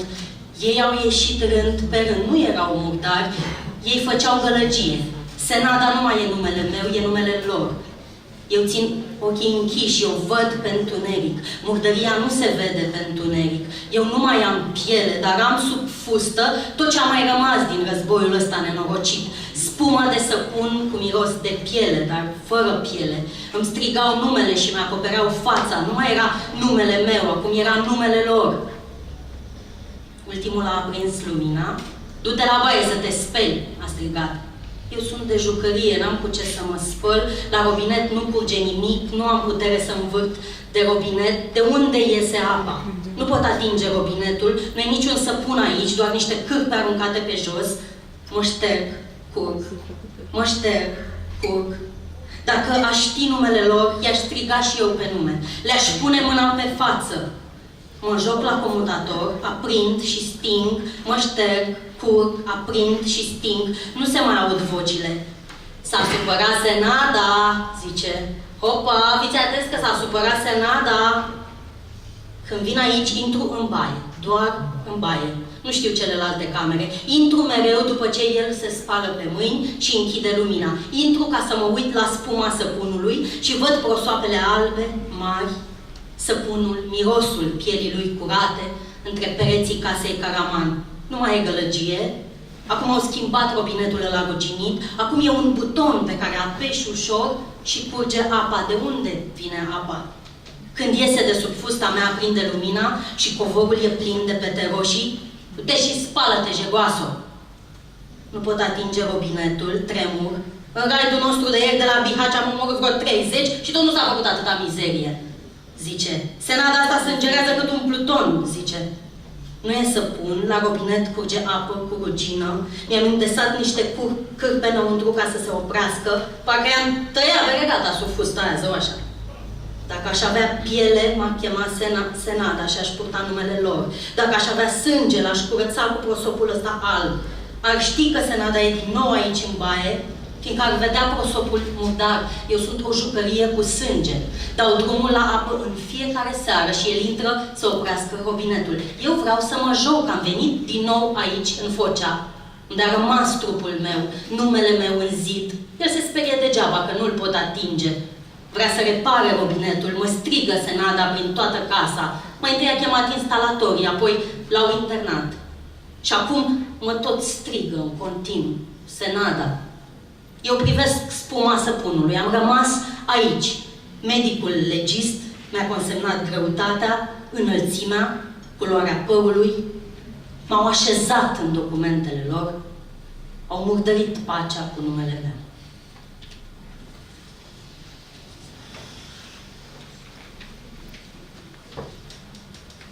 Elmina. UE a venit aici ca să ne dezinfecteze. Nu iese fum fără foc. Am pus prea multe ingrediente, s-a ars mâncarea pe foc. Ați venit aici să ne spălați vasele, gropile comune, purtați mănuși chirurgicale. După asediu, aici în oraș au mai rămas cam 5-6 femei la un bărbat. Cei care n-au murit o să-și aleagă de acum câte femei doresc. Aperitiv, fel principal, desert. Ați așezat Bosnia în vitrină. Ați pus naftalină, ați pus curse de șoareci. Ați făcut multe poze. Pieptul mi-a rămas ca o cârpă de șters praf.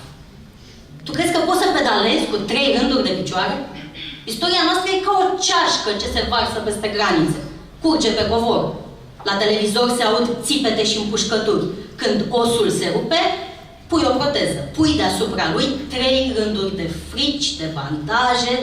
Ați venit să ne învățați să mergem. Ne țineți de mânuță, ne dați brânci. Refugiații sunt patrioții din No Man's Land. Învață-mă din nou să merg spre tine, Europa. Deschideți inima către mine ca o tabără de refugiați sub cerul înstelat. Am șters granițele cu guma, apoi cu lama. S-a vărsat ceașca fix aici, în dreptul nostru. Am trasat apoi cu rigla noile reguli peste noile granițe. Pui o proteză și aștepți ca osul să se lipească la loc, trupul să-și recapete din nou echilibrul. Harta trebuie să stea pe 2 picioare. Lipește-mi viza pe frunte. La abator nu a sosit încă ora închiderii. Amintirile 92-95. Tatiana. Aici ar trebui să fie o plăcuță pe care să scrie Balcani, secția neonatologie. Noi ăștia din 90 suntem toți născuți prematur. Aici, în incubatoarele improvizate de trupele ONU, respirăm artificial pe banii voștri, bem lapte praf amestecat cu praf de pușcă, blue helmets ne-au scăpat din brațe când am plâns și mama UE care ne decuplează de la aparate fără să clipească.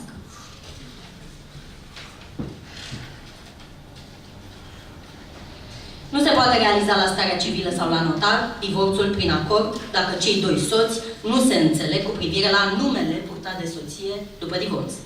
Odată cu divorțul, soții pot solicita instanței să se pronunțe și cu privire la partaj sau pot solicita ulterior partajul prin cerere separată. Modalitatea de partajare a bunurilor comune poate fi stabilită de soți de comun acord sau va fi stabilită de instanță după administrarea probelor aferente. Bunurile ce se partajează, bunurile mobile și imobile dobândite de soți în timpul căsătoriei.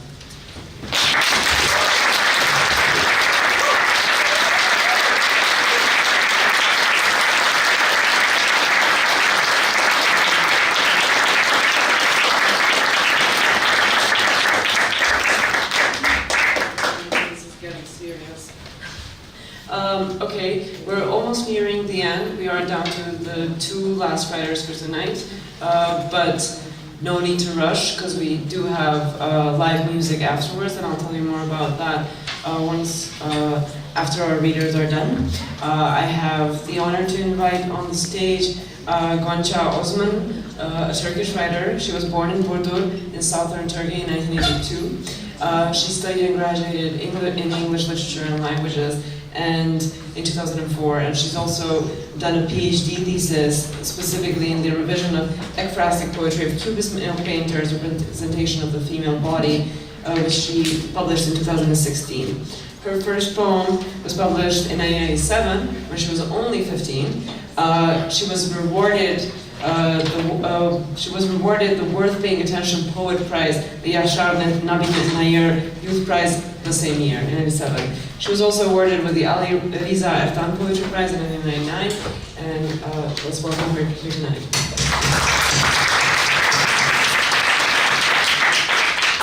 Thank you for coming, and I hope you enjoy your stay. Is this the first time you're in Prishtina? Yes, this is my first time. I went to Brazil. Okay. After you had it already today? Yeah. How was that? It was nice. Okay. Yeah. What did you read? Are you going to read some more of the same stuff, or are you reading new material? No, I want to read my third book, 100 pages. 100 pages? Okay. Do you want to hear it? Yeah. Can you wrap it up in 8 minutes? Yeah, I'm going to read 6 poems. They are not long ones. but they are in my tour book, yes. Okay, awesome. Okay, I'll let you have the floor. Thank you. Okay, thank you. Thank you. These are easy questions. I'm waiting now. That's for the panel. Ah, okay. Yeah, tomorrow. Yeah, the topic is really hard.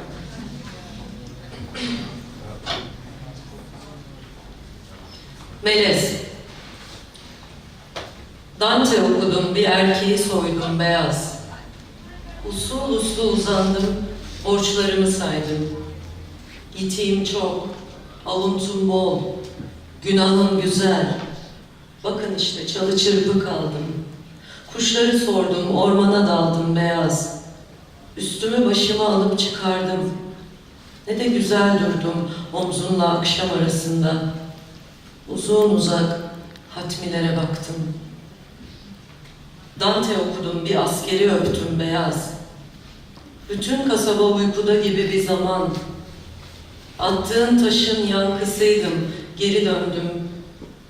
Dünya bazen dünya sadece kan. Oturdum sonra, susacak bir ağız buldum. Karışmıştık, kimsesiz ve beyaz. Kitabım, kutsalım, melez çocuğum. Ben sendendir, kötü koktum.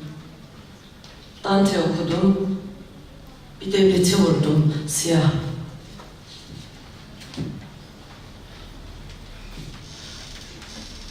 Ay.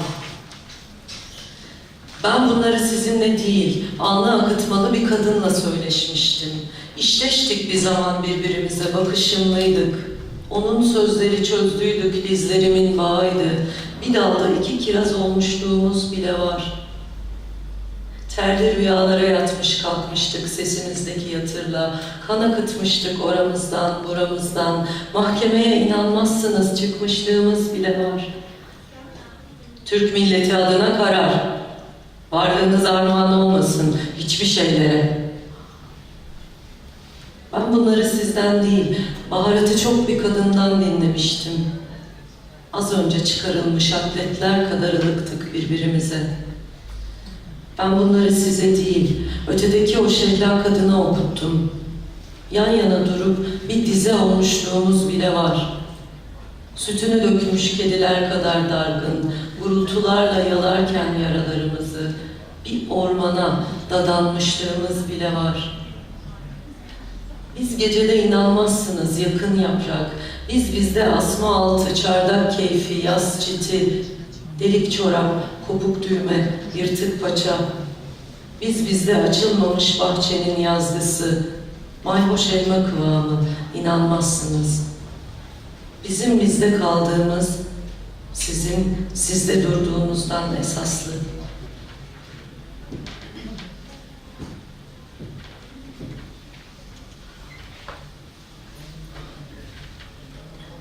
Sana bu dağın karını diyemem Sebastian.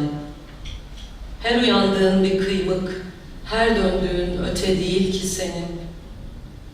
Sen doğurmadın ki Sebastian, nereden bileceksin? Ortadan 2'ye yarılıyor insan, öyle nar gibi değil, karpuz hiç. Bir tılsıma varmak öyle kolay değil. Toplayıp pılını pırtısını karnına göçüyor insan, mundar oluyor. Benim eskiden kırmızı hayvanlarım vardı Sebastian. Gecede ikimizden, ikimiz için, ikimize uluyan. İkimiz birden bir erkeği sevsek gül çıkar mı bundan? İkimiz birden mavi dolmuşlara binsek, binsek de serinlesek, kahırlı türküler dinlesek, türkülerdeki yemişi çiğnesek. Benim böyle aralarda kaldı.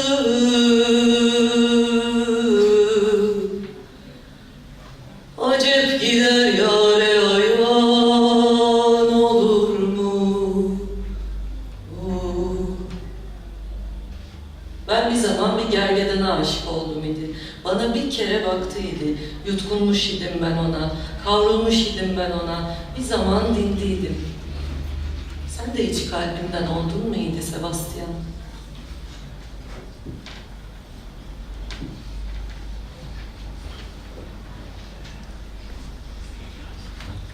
Kuzum. Sait devrim diyor, benim saçlarım topuz. Sait'le ikimizin ağzı aralık. Sesler alıp sesler veriyoruz. Sümeyra'ya inanıyoruz, benim saçlarım topuz. Yanına kıvrılana git demiyor hiç Sait, kuzum diyor. Yanıma kıvrılana git demiyorum hiç ben. Jaru evin, jaru evin. Yunacak su bulsam ben yunacak. Saçlarım böyle topuz, böyle fersiz, böyle derli, toplu. Biri kurban olayım deyince korkuyorum ben. Ben korktukça gövdemin çanları bir başka çalıyor. Ben korktukça tekeler çiftleşiyor, bağır çağır. Kuzum diyorlar bana, kuzum diyorum onlara. Sait katliam diyor, benim saçlarım topuz. Sait'le ikimizin ağzı karanlık. Ölümler alıp ölümler veriyoruz. Süleyman'a inanıyoruz, benim saçlarım topuz. Kanacak yar bulsam ben kanacak. Saçlarım böyle topuz, böyle dilsiz, böyle fecir. Okay, the last two ones. This is about our dads. We have too many in Turkey, as you know now. Ölüler. Bir mavilikti çizdiğin omuz başında. Yalnız uyumamanın iyiliği. Ilıklıkla uyanmak dünyaya. Ilık kalmak sonra. Onca ıssızda. Bir kere daha, bir daha. Yaşayan bir çocuğum vardı. Oysa 3. İkisini kazıdılar birkaç parça. Canları yanmıştı. Canım çok yanmıştı. Geçmeyen yanıklar var oramda. Olmamış korkak bir yanım. Hiç inanmamış mavinin sonsuzluğuna. Olmamış bir sen. Hiç inanmamış tadıma. Kangurular var ya, kangurular ses çıkarır mı hayata? Kendimden doğurduğum boşluğa. Bir altı eder miyiz? Yuva olur mu bana bu kuşluk vakti? Ayaklandırdığın bu gövde, kaldırdığın 2 tabut. Ölüler, bizim artıklarımız, ölüler, uzundur kalanlar içimde, ölüler, lokal anestezi, ölüler, 6 saat açlık, ölüler, bayılmanız gerek, ölüler, kan grubunuz, ölüler, artık kanamayacaksınız, ölüler, kaldılar tor top aklınızda, ölüler, damarınız çok ince, ölüler, kredi kartınız lütfen, ölüler, odanız hazır, ölüler, çok kısa sürecek, ölüler, acı çekmeyeceksiniz, ölüler, hatırlamayacaksınız, ölüler, karnınızda hep bir şişlik, ölüler, bir adamdan arttırdığınız, ölüler, çöp sepetindeler, ölüler, temizlendiler, ölüler, çıkışımızı yapabiliriz, ölüler, iyi dersler, ölüler, birkaç kısa mesaj, ölüler, sen de zorlanmıyor musun, ölüler, daha çok var. Ölüler, hadi kapa gözlerini. Ölüler, bir hafta sonra kontrole gelin. Ölüler, eşiniz de girebilir. Ölüler, ilaçlarınızı düzenli kullanın. Ölüler, hiçbir şeyiniz kalmadı. Ölüler, evli misiniz? Ölüler, kaç haftalık? Ölüler, kan testi. Ölüler, üzerine işeyin ve 5 dakika bekleyin. Ölüler, pembeleşirse renkleri. Ölüler, pozitif. Ölüler, istiyor musun? Ölüler, emin değilim. Ölüler, ev tutalım. Ölüler, yüzük devlettir. Ölüler, eli yüzü yok daha. Ölüler, henüz kalbi atmıyor. Ölüler, hangi hastane olsun? Ölüler, neyi düşünüyorsunuz? Ölüler, düşünecek bir şey yok. Ölüler, gittiler. Ölüler, olur böyle şeyler.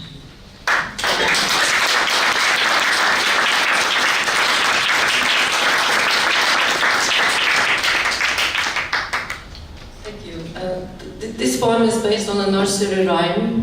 I'm playing with a childish language with this rhyme, so I want to at first share you the rhyme. Maybe there are somebody here who can try to say it after me. Al bu takatukaları takatukacıya takatukalatmaya götür, takatukacı takatukaları takatukalamam derse takatukacıdan takatukaları takatukalatmadan al da gel. Do you want to try it? Is there anybody else here who knows the rhyme? Because in Israel I made my reading in Turkish language to the Turkish community. Is there anybody else here who knows Turkish? No. Okay. Sorry? Wrong city. Different country from prison. Yeah. Okay. Mehmet. Al bu takatukaları Mehmet. Al bu takatukaları takatukacıya götür. Bu beni al Mehmet. Al bu beni çayırlara götür. Ben bana ne etsem bilmem ki. Ben bana hep bir deniz savaşı Mehmet. Sen bu beni kuşlara. Al bu beni varoşlara. Savaş nasılsa bir sırt çantası Mehmet. Hem eskisi olur mu yaranın? Sen yine beni bir yastıkta beklet. Elma bile zamanını bekler. Sen beni eski bir küpün içine, derine Mehmet, daha derine. İnsan nasıl bir şenlik seyret. Takatukacı takatukaları takatukalar mı Mehmet? Sen beni en iyisi yoksullara kat. Al bu beni Mehmet, al bu beni. Minareden at.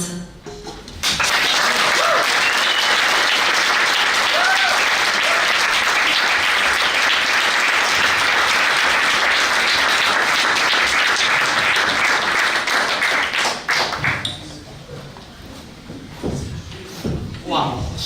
This was absolutely amazing, and what I would like to say, as Alida said at the beginning, I think that Polip is really going from strength to strength, and what we witnessed tonight is an exceptional pieces of literature, poetry, and prose pieces.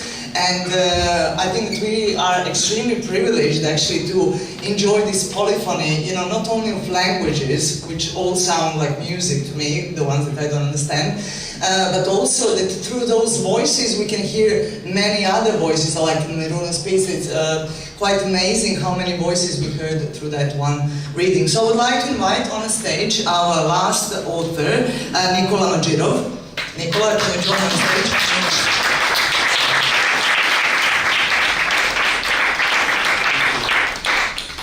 Can I say something about you? Can I use my voice to say something about you? If it's not my echo, yes. Excellent. So Nikola Madžirov is a poet, essayist, and translator, born in 1973 in Strumica, Macedonia, or Yugoslavia was at the time. His poetry has been translated into over 30 languages. The contemporary US jazz composer, Oliver Lake, collaborator of Bjork and Lou Reed, has composed music based on Madžirov poems. His book, A Relocated Stone, from 2007, was given the East European Hubert Buddha Poetry Award and the most prestigious Macedonian Poetry Prize, Miladino Brothers at Struga Poetry Evenings. Other awards include some silver leaf Chinese thing, is it? Meaning I cannot pronounce this, but well, it looks like Chinese. And then Studentski Zbor Award for the best debut in Macedonia. Madžirov was granted several international fellowships, and what we can say at the very end is that Mark Strand, a very, very famous poet, said for his poetry, Madžirov poetry is like discovering a new planet in the solar system of the imagination. So let us kind of enter this separate or this parallel universe of your poetry. Can you tell me, for example, you've been translated into 30 languages. Which language that you've been translated into excited you the most? Is there a language that you found, you know, as a special kind of a recognition? No, but it was, I don't know, it's not about the techniques, it's usual. Yeah. But anyway, no matter now it's my height, I really want to do this. I usually do when the mics are very low, but I do it in your honor.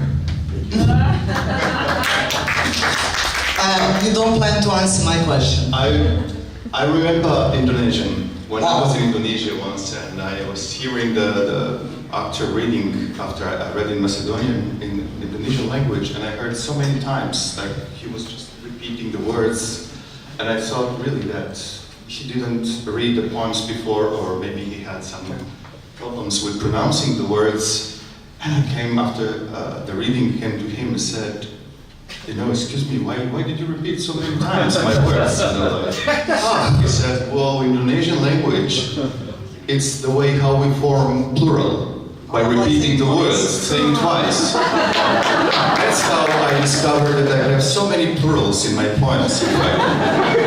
Yeah, and what was also amazing with the Gonca's reading is with this performative element of poetry. It's one thing when you're reading it yourself, and one thing when poet reading, adding all these layers, and again written. So do you kind of advise maybe to poets to just read their poetry, not to publish it, just to read Qendra, because it used to be always like a ceremony or ritual in the past that... It was. Yeah. It was. And I think really like reading poems loudly, it's like bringing back the sadness to the air. I really feel like you just go back to the source of things. And especially when you read your poem, your own poem, or other poem in a language that it's not your mother tongue, then you feel how your breathing is completely different, that the changes the breaks you make during the reading, it changes the accent of the word, the color of the words, and then you realize that you start living in some space that you even didn't live before. Or that you didn't know that exists in a way. Yeah, it's like when you know about everything about the city, you've never been there. It feels that with the language is the same. Okay, so we are going back to the beginning of time, to the rituals where poetry started, to the myths and this parallel universe. Thank you.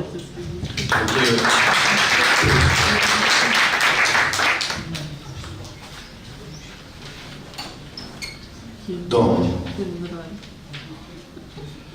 Živev na kraju od grada od kako ulično svetlo na koje niko i nemoja menува светилката. Појажината ги држеше цидовите заедно, а потта нашите споени дланки. Во преобразбите на невешто со зиданите камења го криев плешаното мече, спасувајќи го од сонот. Денонокино го оживував прагот, враќајќи се како пчела што секогаш се враќа на претходниот цвет. Беше мир кога го напуштив домот. Гризнатото јаволко не беше потемнето, на писмото стоеше марка со стара напуштена куќа. Кон тивките простори од раѓање се движам и под мене празни ми се лепат како снег што не знае дали на земјата или на воздухот припаѓа.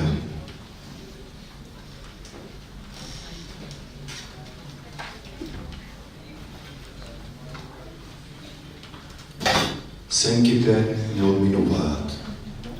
Еден ден ќе се сретнеме како бродче од хартија и лубеница што се лади во реката. Немирот на светот ќе биде со нас. Со дланките ќе го помрачиме сонцето и со фенер ќе се доближуваме. Еден ден ветрот нема да го промени правецот, брезата ќе испрати лисија во нашите чевли пред прагот, волците ќе тргнат по нашата невидност. Пеперутките ќе го остават својот прав врз нашите образи. Една старица секое утро ќе раскажува за нас во чекалната и ова што го кажувам е веќе кажано. Го чекаме ветрот како две знамења на граничен премин. Еден ден сите сенки ќе не одминат.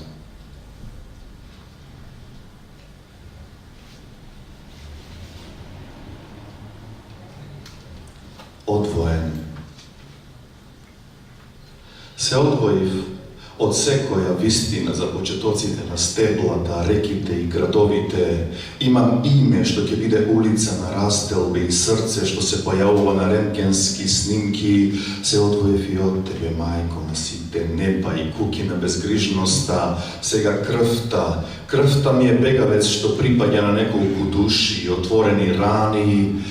Бог живее од фосфорот чкорче, во пепелта што го чува обликот на пресеченото дрво. Не ми треба мапата на светот, кога заспивам. Не ми треба мапата на светот, Сега сенка од гласие жито ја покрива мојата надеж и мојот спор е вреден како стар семеен часовник што не го мери времето. Се одвоив од себе, за да стасам до твојата кожа што мириса на мед и ветер, до твоето име што значи немир, што ме успокојува, што ги отвора портите на градовите во кои спијам, а не живеам. Се одвоив од воздухот, од водата, од огнот, земјата од која сум создаден е вградена во мојот дом.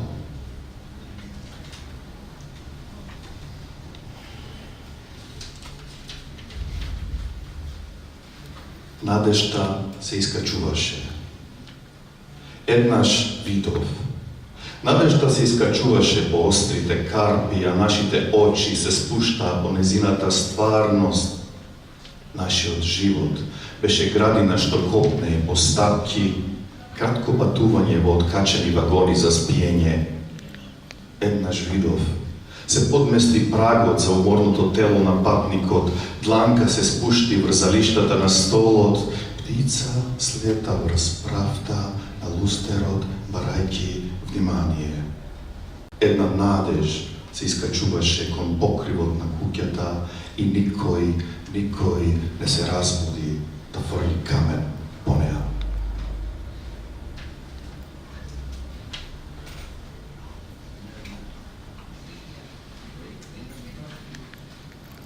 По нас. Еден ден, некој ќе ги здипли нашите кебиња, ќе ги пратни на хемиско чистење, од нив да го истрие последното зрнце сол, ќе ги отвори нашите писма и ќе ги реди по датуми наместо по исчитаност. Еден ден, некој ќе го размести мебелот во собата како шаховски фигури на почеток од нова игра, ќе отвори старата кутија за чевли, во која ги чуваме паднатите копчиња од пижамите, недотрошените батерии и гладта. Еден ден ќе ни се врати болката во рбетот од тежината на хотелските клучеви и сомнежот со кој рецепционерот ни го подава далечинскиот управувач. Тугите сожалувања ќе тргнат по нас како месечина по заталкано дете. The next poem I read, as you can see, I don't know, but I know. Yeah, it happened in Slovenia like this when the actor in the last minute said, "Which poem you will read now?" I said, "I don't know." So it took so much time. You don't know it at heart? Yeah, no, I don't know. It's a good, yeah.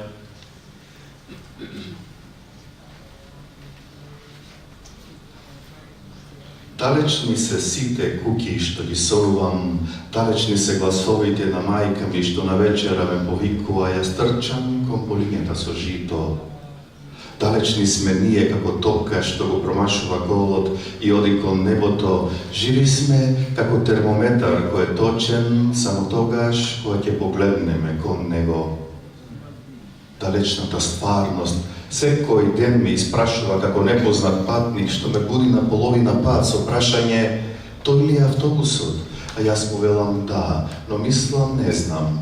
Не знам каде се градовите на твоите дедовци што сакаат да ги напуштат сите откриени болести и лековите што содржат трпеливост.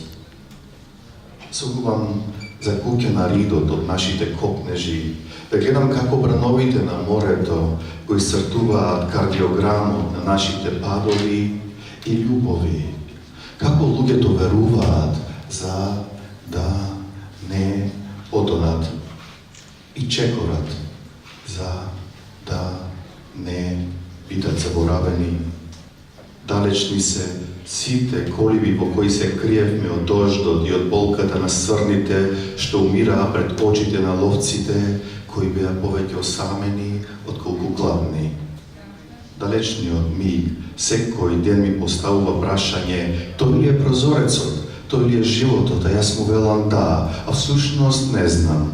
Не знам кога птиците ќе проспорат, а да не кажат. sky, Himmel, Nebo.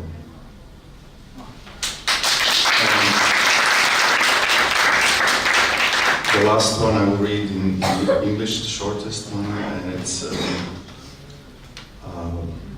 one of my grandmothers was paid to cry on the graves from others, to make the death more acceptable by making sounds. And I was waking up early in the morning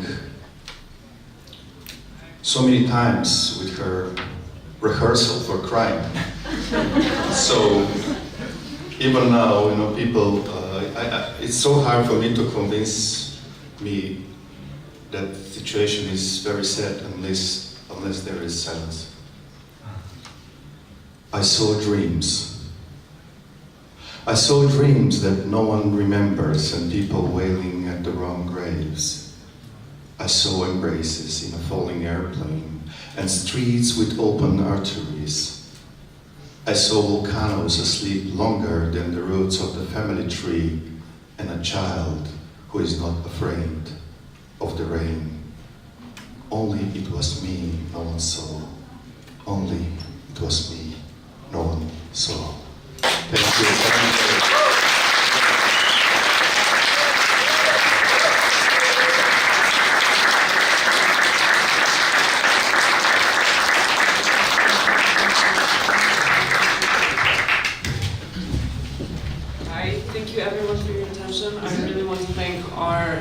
Writers tonight, you were fabulous. Thank you so much for sharing your work with us.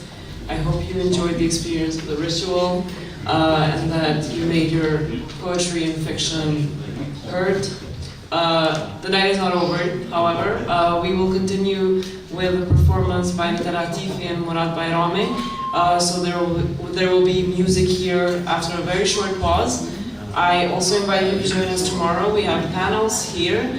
2 panels are going to be held at Qendra Multimedia, and then the readings are going to happen at Hammam, which is in the city center. Shall we just mention the time of the panels and the evenings? There is first panel. There is the program. Well, I don't have this program for the tomorrow. The first panel I think is at 4. Oh, a bit earlier. 3. Okay, yeah, 3. So I only know my own panels. At the very entrance, you can also see the piles of this amazing looking beton, international, and also the previous editions. And then in the middle, you have the program for this 8th edition of Polip, which announced the events day by day. So tomorrow, which is Saturday, from 3 o'clock here in Qendra, we'll have panel number 1. From 5 o'clock, it will be the second panel, and the readings and music will be from 8 o'clock in Hammam. So you're more than welcome to join us. It will be interesting, controversial, exciting, critical, and ritualistic. So welcome.